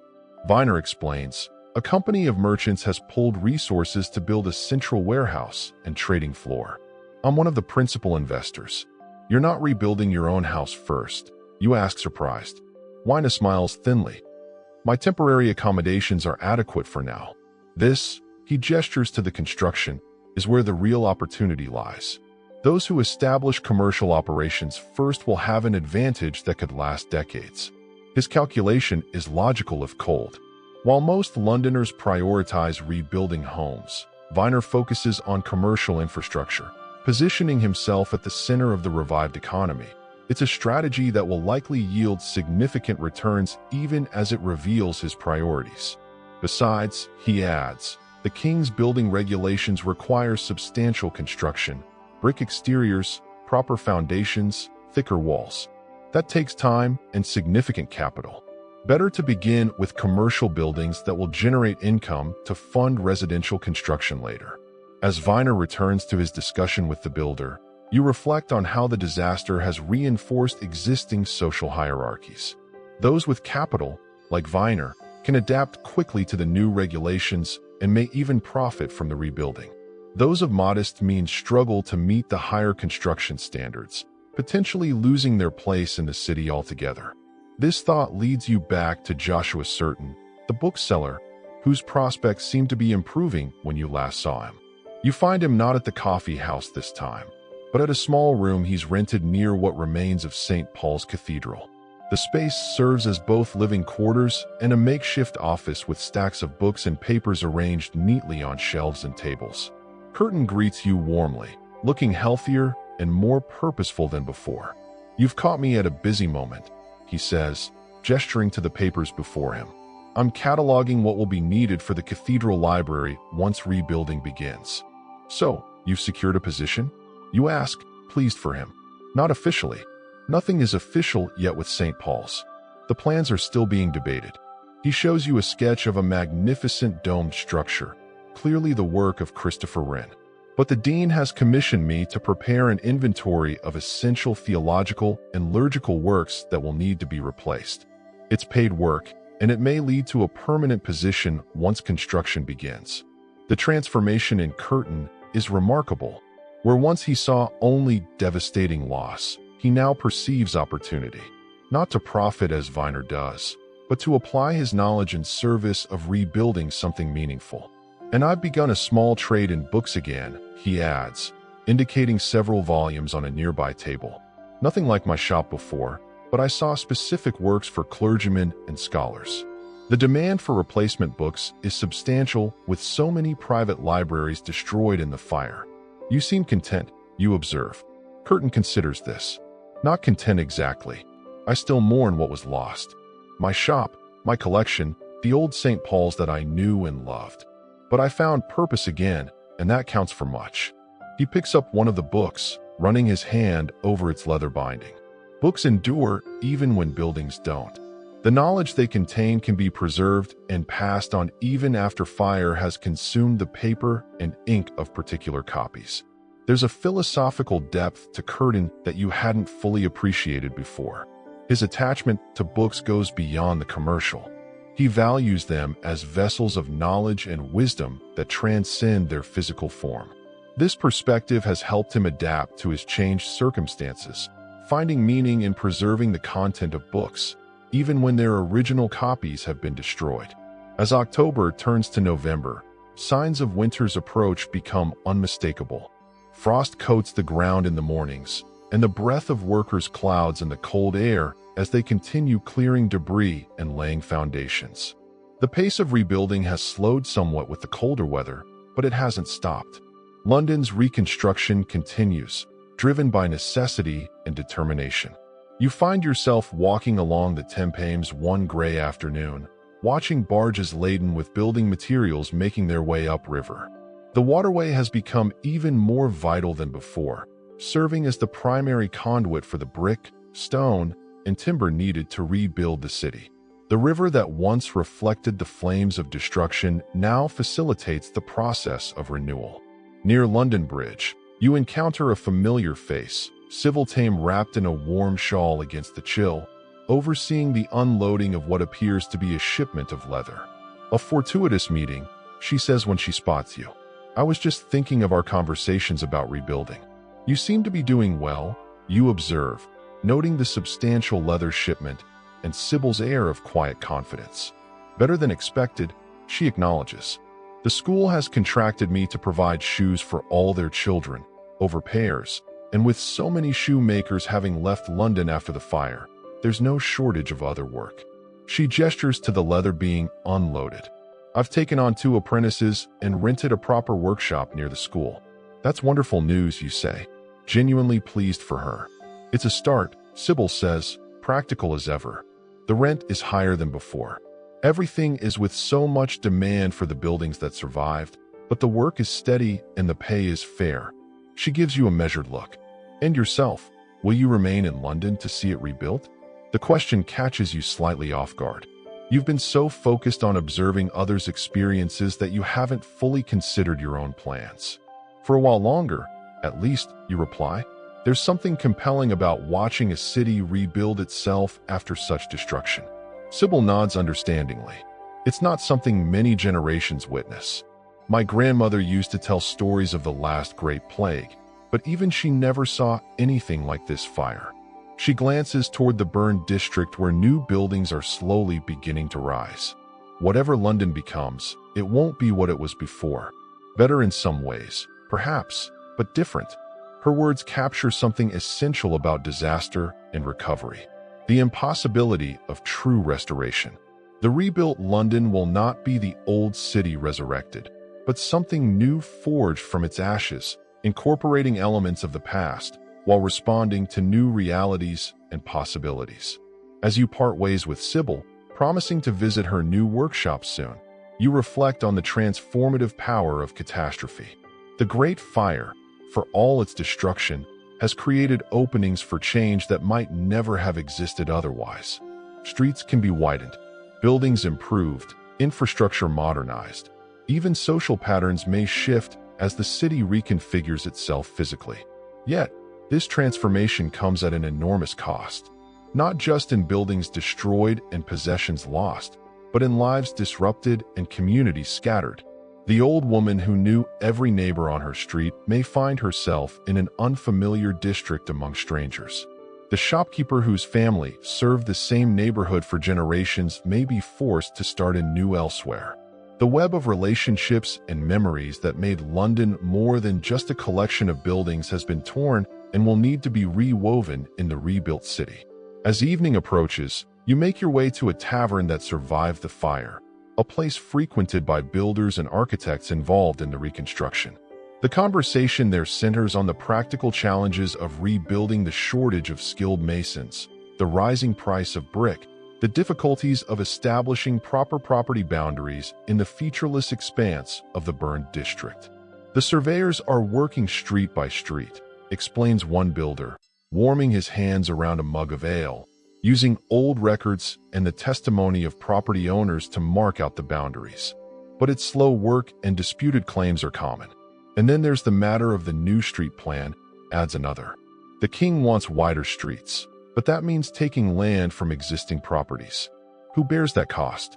The fire courts are supposed to sort all that, says a third man, but they're overwhelmed with cases. It could be years before every dispute is resolved. These conversations highlight the immense complexity of rebuilding an entire city. Not just the physical construction, but the legal, financial, and social dimensions as well. It's a process that will unfold over years, perhaps decades, with consequences that will shape London for centuries to come. As you sip your ale and listen to the builder's shop talk, you reflect on the 3 Londoners whose stories have intertwined with your own throughout this catastrophe. Viner the banker, Sybil the shoemaker, and Curtin the bookseller. Each has found a way forward after the fire, adapting to changed circumstances according to their means and character. Viner, with his wealth and connections, has positioned himself to profit from the reconstruction, focusing on commercial opportunities rather than immediate personal comfort. His approach is calculating and self-interested. Yet, it contributes to the essential economic recovery of the city. Sybil, practical and resilient, has leveraged her skills and reputation to re-establish her business, seizing the opportunity presented by reduced competition. Her focus remains on providing for her family and maintaining independence, goals that align with the broader rebuilding effort. Curtin, initially devastated by his losses, has found new purpose in contributing to the restoration of St. Paul's Library, applying his specialized knowledge in a different context. His recovery has been as much spiritual as material, centered on finding meaning amid destruction. Each represents a different face of London's resilience: financial, practical, and cultural. Together, they embody the complex process by which a city rebuilds not just its physical structure, but its economic, social, and intellectual life as well. As night falls and you make your way back to your temporary lodgings, you pass through areas where new construction has begun in earnest. The skeletal frames of buildings rise against the dark sky, promising a London reborn. There's something poignant yet hopeful in these incomplete structures, symbols of a city in transition, suspended between what was lost and what is yet to be created. The stars emerge above, the same stars that shone over London before the fire and will shine over it long after the rebuilt city has itself aged and changed. In their timeless light, the human drama of destruction and rebuilding seems both significant and fleeting. A chapter in the long story of a city that has endured for centuries and will continue to adapt and evolve long after those who rebuild it are gone. With this thought-providing perspective, you settle in for the night, listening to the sounds of a city that, even in its damaged state, pulses with life and possibility. Tomorrow will bring new developments in London's recovery, new chapters in the stories of those rebuilding their lives from the ashes of disaster. Seasons have turned since the Great Fire first ignited in Thomas Farriner's bakery on Pudding Lane. Winter has come and gone, and spring breathes new life into London. It's now May, months since the flames were finally extinguished, and the city bears little resemblance to either its pre-fire self or the wasteland of ash and rubble that followed the disaster. You've remained in London all this time, drawn by some desire to witness the full arc of destruction and rebirth. Your temporary lodgings have become semi-permanent, and you found occasional work as a messenger and scribe, carrying information and documents between the various officials and committees involved in the rebuilding effort. This morning, you wake to birdsong filtering through your window. The scent of smoke so pervasive in those first months has finally faded, replaced by the smell of fresh mortar, cut wood, and the countless other odor of construction. As you step outside, the sound of hammering greets you, a constant percussion that begins at dawn and continues until dusk, the heartbeat of a city rebuilding itself. You decide to walk through the burned district, curious to see the progress that's been made since your last thorough exploration. The streets are busy with carts delivering building materials, laborers carrying tools, and surveyors marking boundaries. The once featureless expanse of ruins has been transformed into a vast construction site, with buildings in various stages of completion rising from the ashes. What strikes you most is the order emerging from chaos. The streets, though still recognizable in their general pattern, are noticeably wider than before. The buildings rising along them are more uniform, more substantial, brick and stone replacing the haphazard timber structures of old London. There's an intentionality to the reconstruction that wasn't present in the medieval city that grew organically over centuries. Near what was once the Royal Exchange, you pause to observe a ceremony taking place. A foundation stone is being laid for the new exchange building, with dignitaries in fine clothes and wigs gathered to mark the occasion. Among them, you spot Robert Weiner looking prosperous and self-satisfied as he converses with other wealthy merchants and bankers.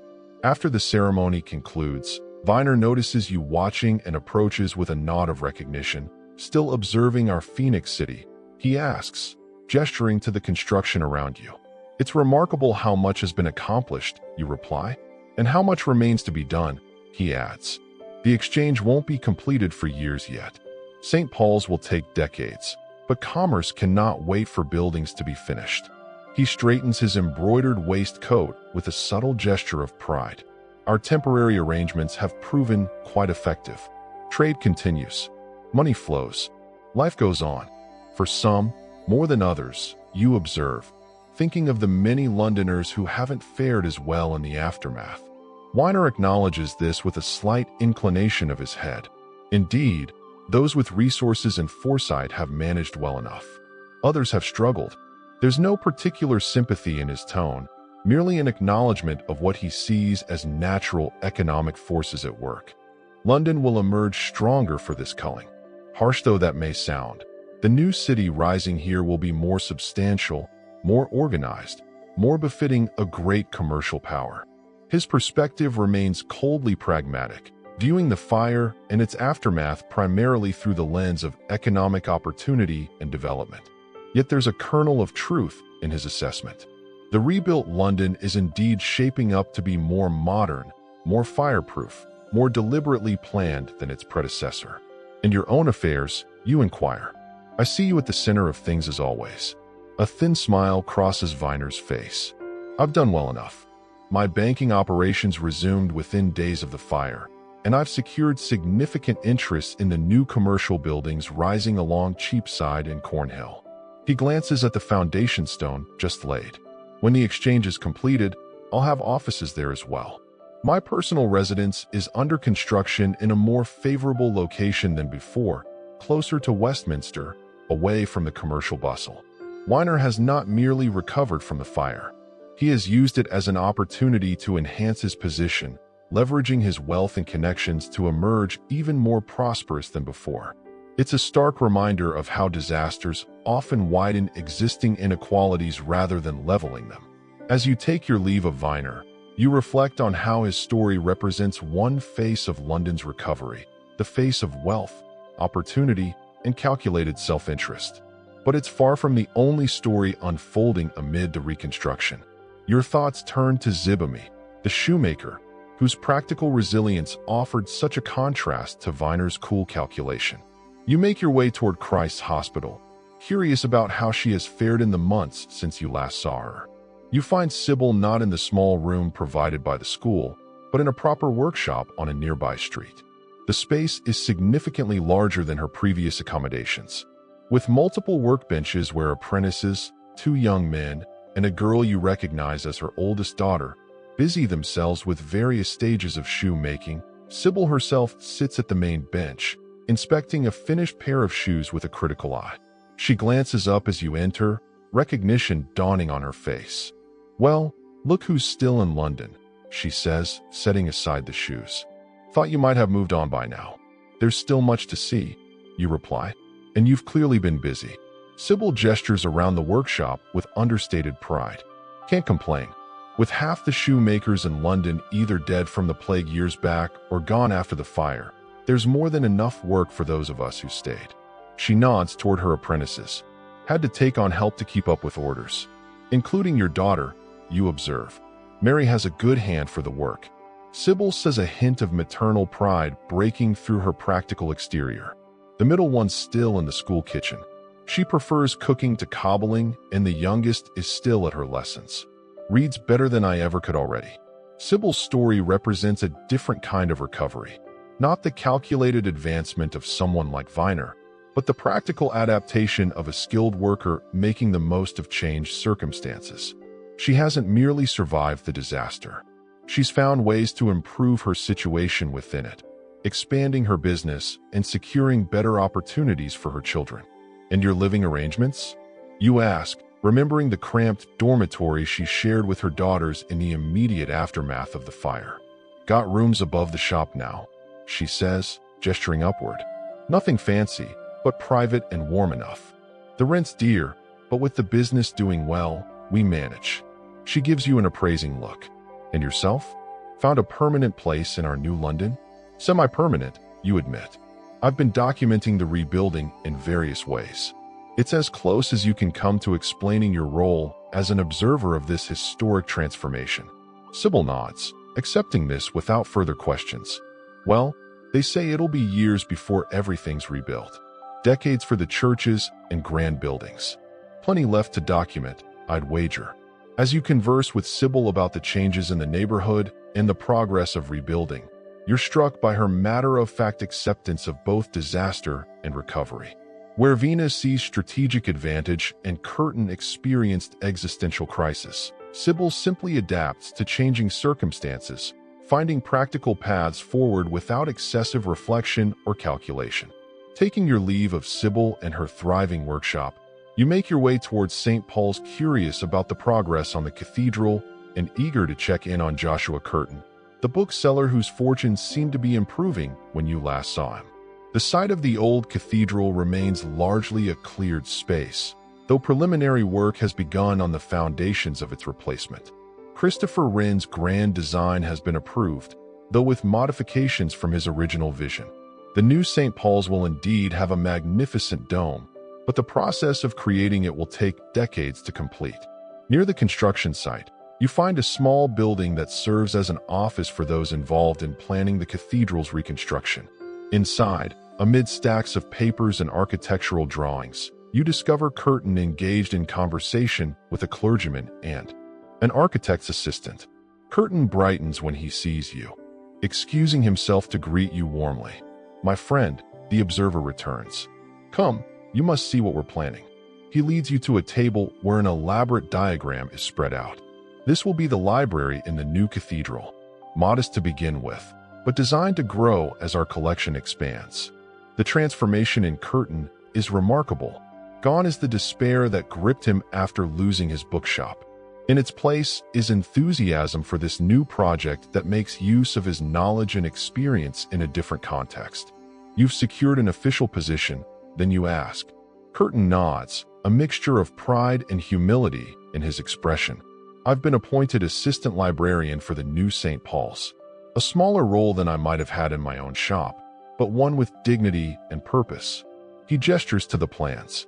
"We're already collecting books, donations from private libraries, purchases from printers and booksellers throughout England and the continent. By the time the physical library is completed, we'll have a worthy collection to fill it. And in the meantime, you inquire, we've secured temporary quarters near Fleet Street, where we're cataloging and storing the volumes as they arrive." Curtin smiles. "I've also maintained my small trade in books for scholars and clergymen. Between the two, I earn a modest living in Andis for a comfortable room and decent meals, which is all a man of my age really requires." Curtin's recovery has been less dramatic than Viner's calculated advancement or Sybil's practical expansion, but in some ways it seems the most complete.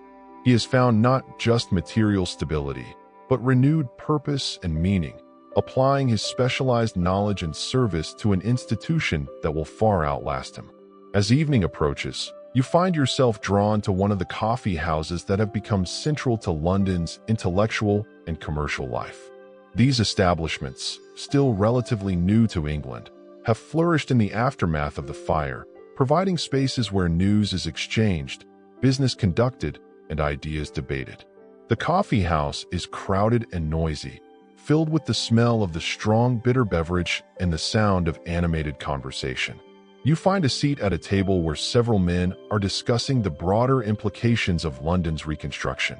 "It's nothing less than the birth of a new London," declares one man, a physician, by his dress.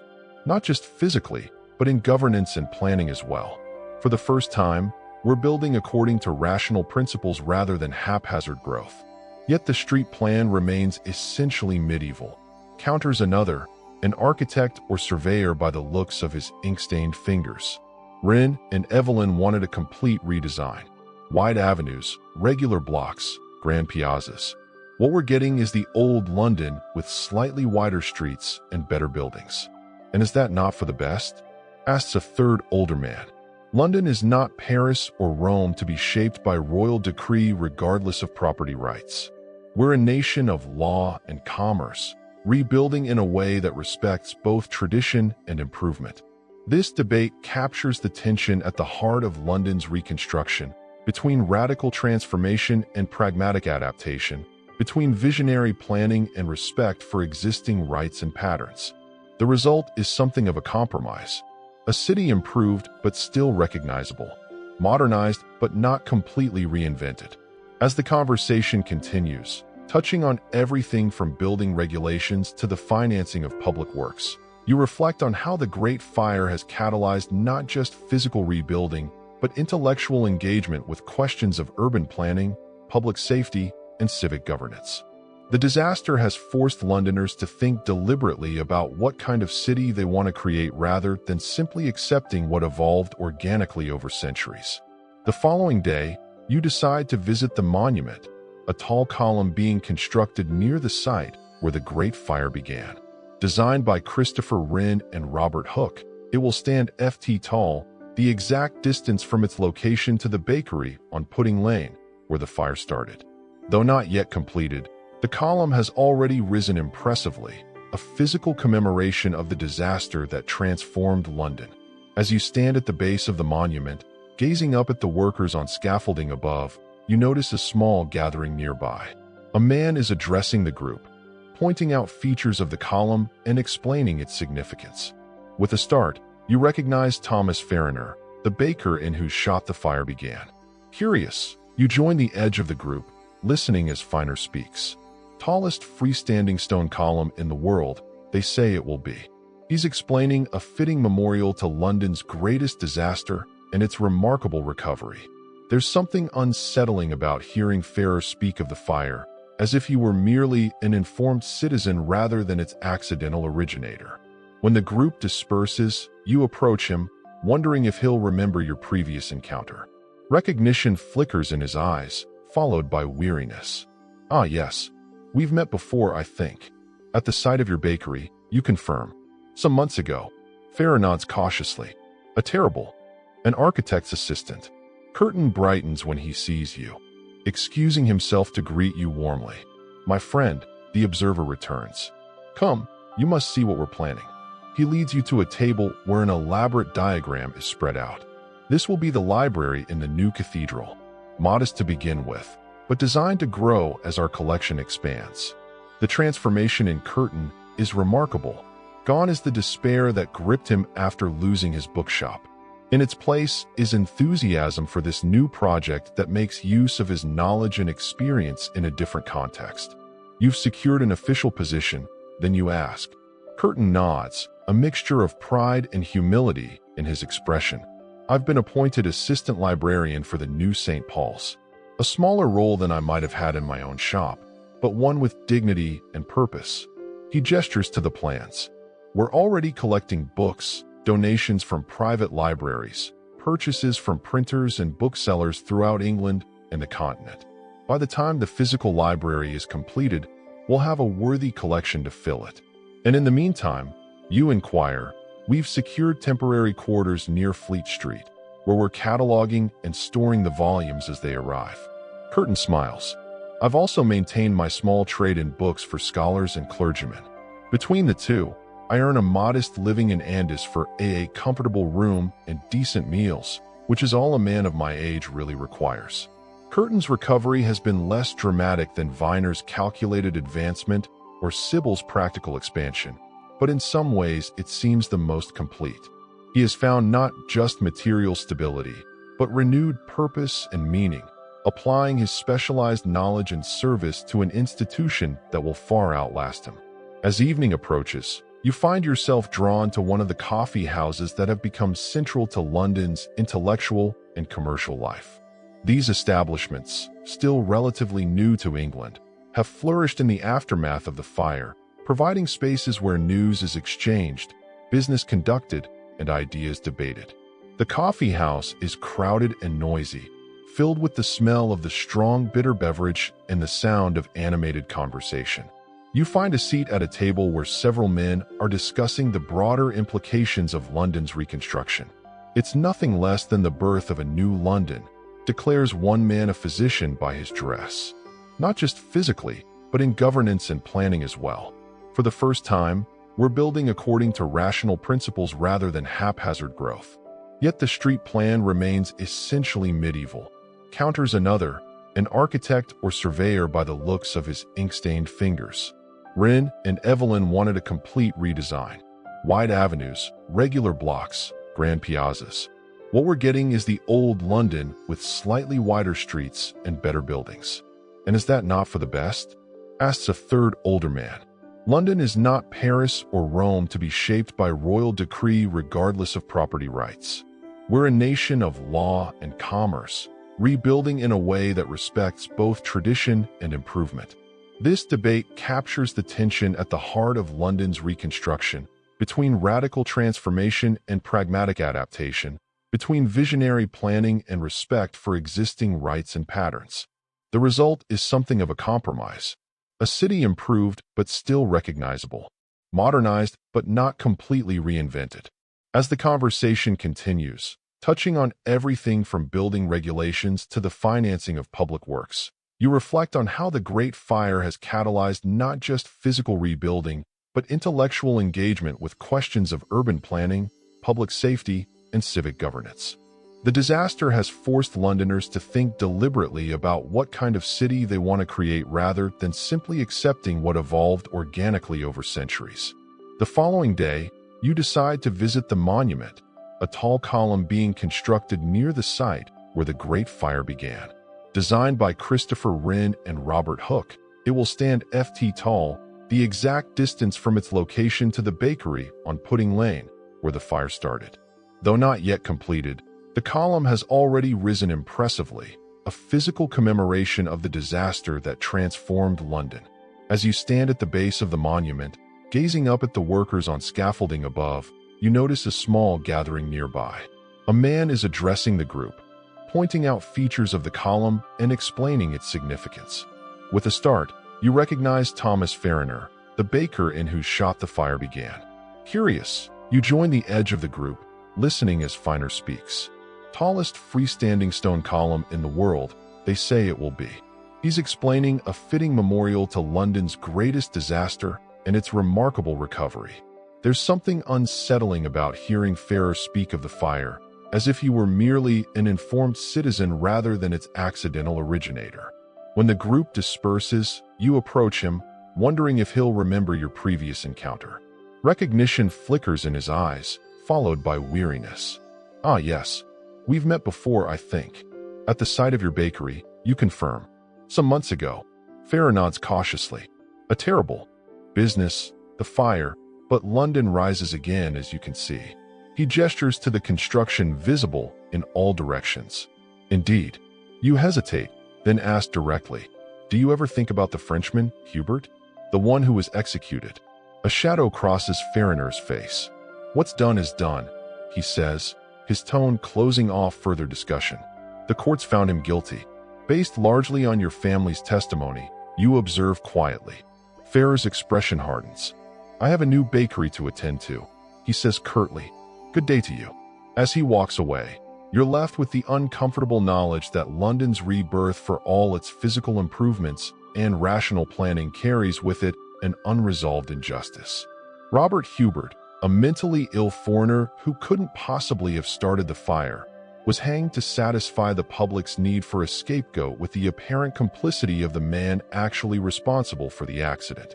This moral stain on London's recovery reminds you that human nature, with all its flaws and weaknesses, persists even as buildings are improved and streets widened.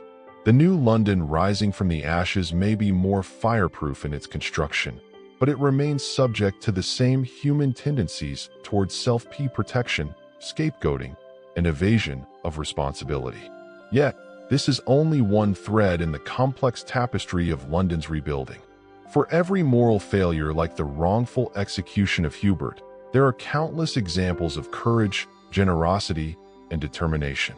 From King Charles II's personal involvement in firefighting to the thousands of ordinary Londoners who've worked tirelessly to restore their city. As summer approaches, bringing warmer weather and longer days, the pace of reconstruction accelerates. More buildings take shape each week, their brick and stone facades a stark contrast to the timber structures they replace.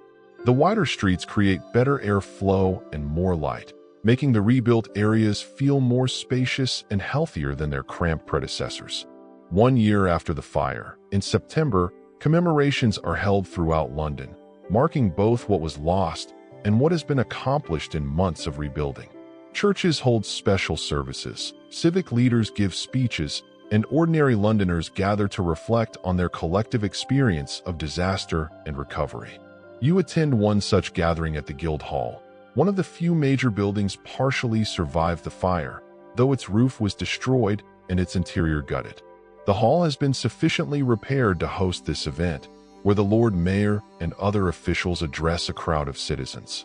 All London has faced its greatest trial and emerged stronger, declares the Lord Mayor, his voice echoing in the restored hall. Though much work remains, we have proven ourselves equal to the challenge. Our city rises again, improved and secured against such disaster in the future. There's truth in his words, though they smooth over the suffering and displacement that many Londoners continue to experience. The rebuilding has indeed been remarkable in its speed and scope, yet it has not benefited everyone equally. Some like Vina have prospered amid the reconstruction. Others like Sybil have adapted successfully to changed circumstances. Still others, like the poorest residents who lost marginal housing and lacked resources to rebuild, have been pushed out of the city altogether, their stories largely unrecorded in official narratives of recovery. As the commemorations continue over several days, you find yourself reflecting on what you've witnessed during this extraordinary year in London's history. The Great Fire, for all its destruction, created a unique opportunity for renewal, not just of buildings and streets, but of ideas about how a city should function and be governed. The new building regulations requiring brick and stone construction will make London less vulnerable to fire in the future. The wider streets will improve circulation of people, goods, and air. The rebuilt churches and public buildings designed by visionaries like Christopher Wren will become architectural treasures admired for centuries to come.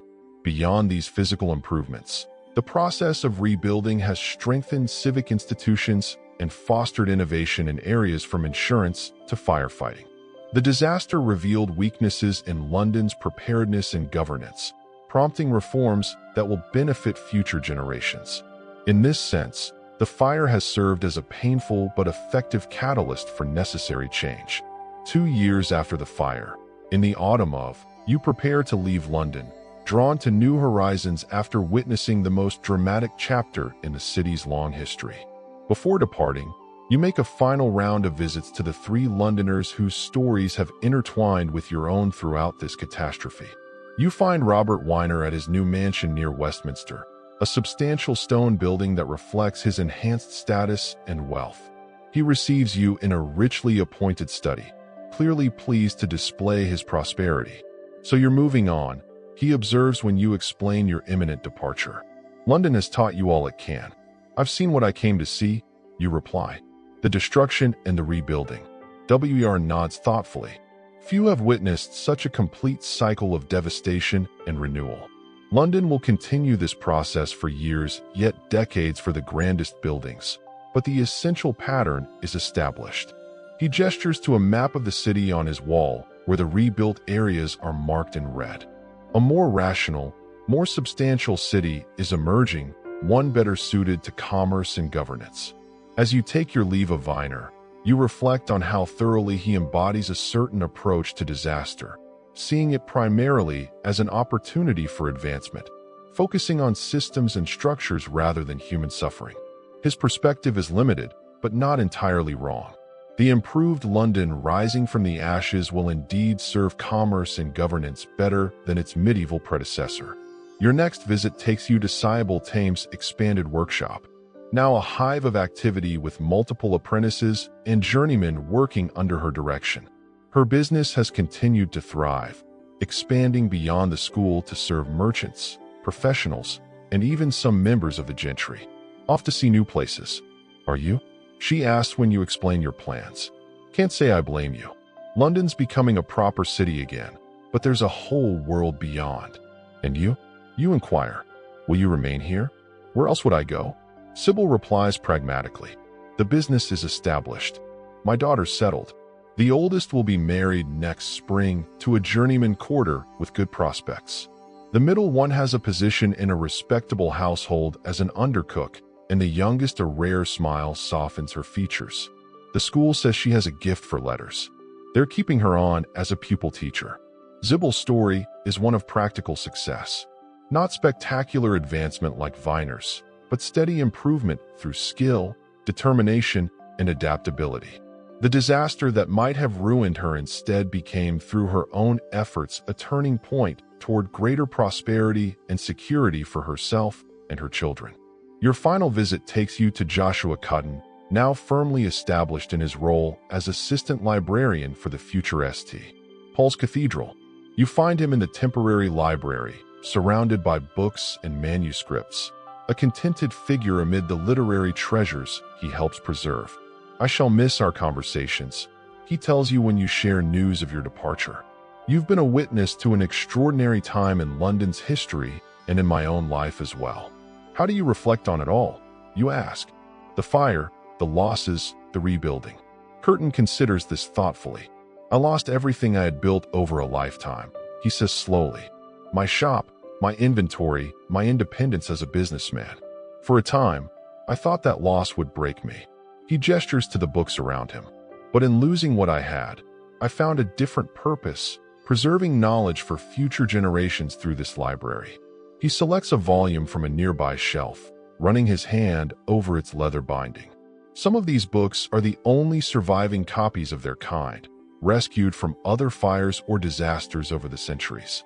They remind me that preservation matters, that what we save from destruction becomes a gift to the future." His eyes meet yours with quiet intensity. "Perhaps that's the meaning I found in all this. That even in devastating loss, something valuable can be preserved and passed on."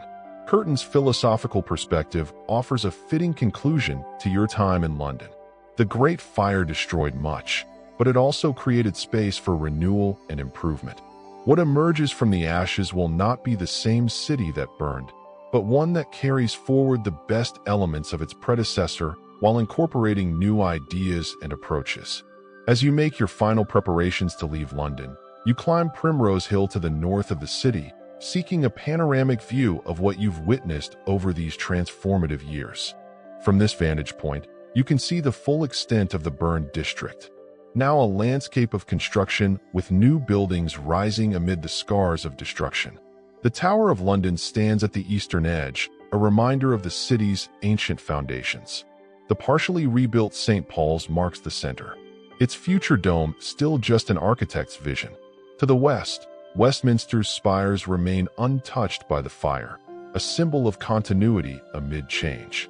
And throughout the burned area, new structures emerge day by day, brick by brick, stone by stone. London remaking itself with deliberate purpose. The Great Fire of London changed the face of the city forever, destroying its medieval heart and forcing a rapid evolution toward more modern urban forms.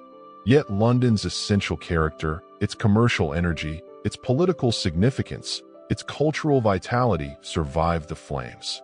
The city that emerges from this disaster will continue to evolve for centuries to come, shaped by this moment of destruction and rebirth, but never defined solely by it.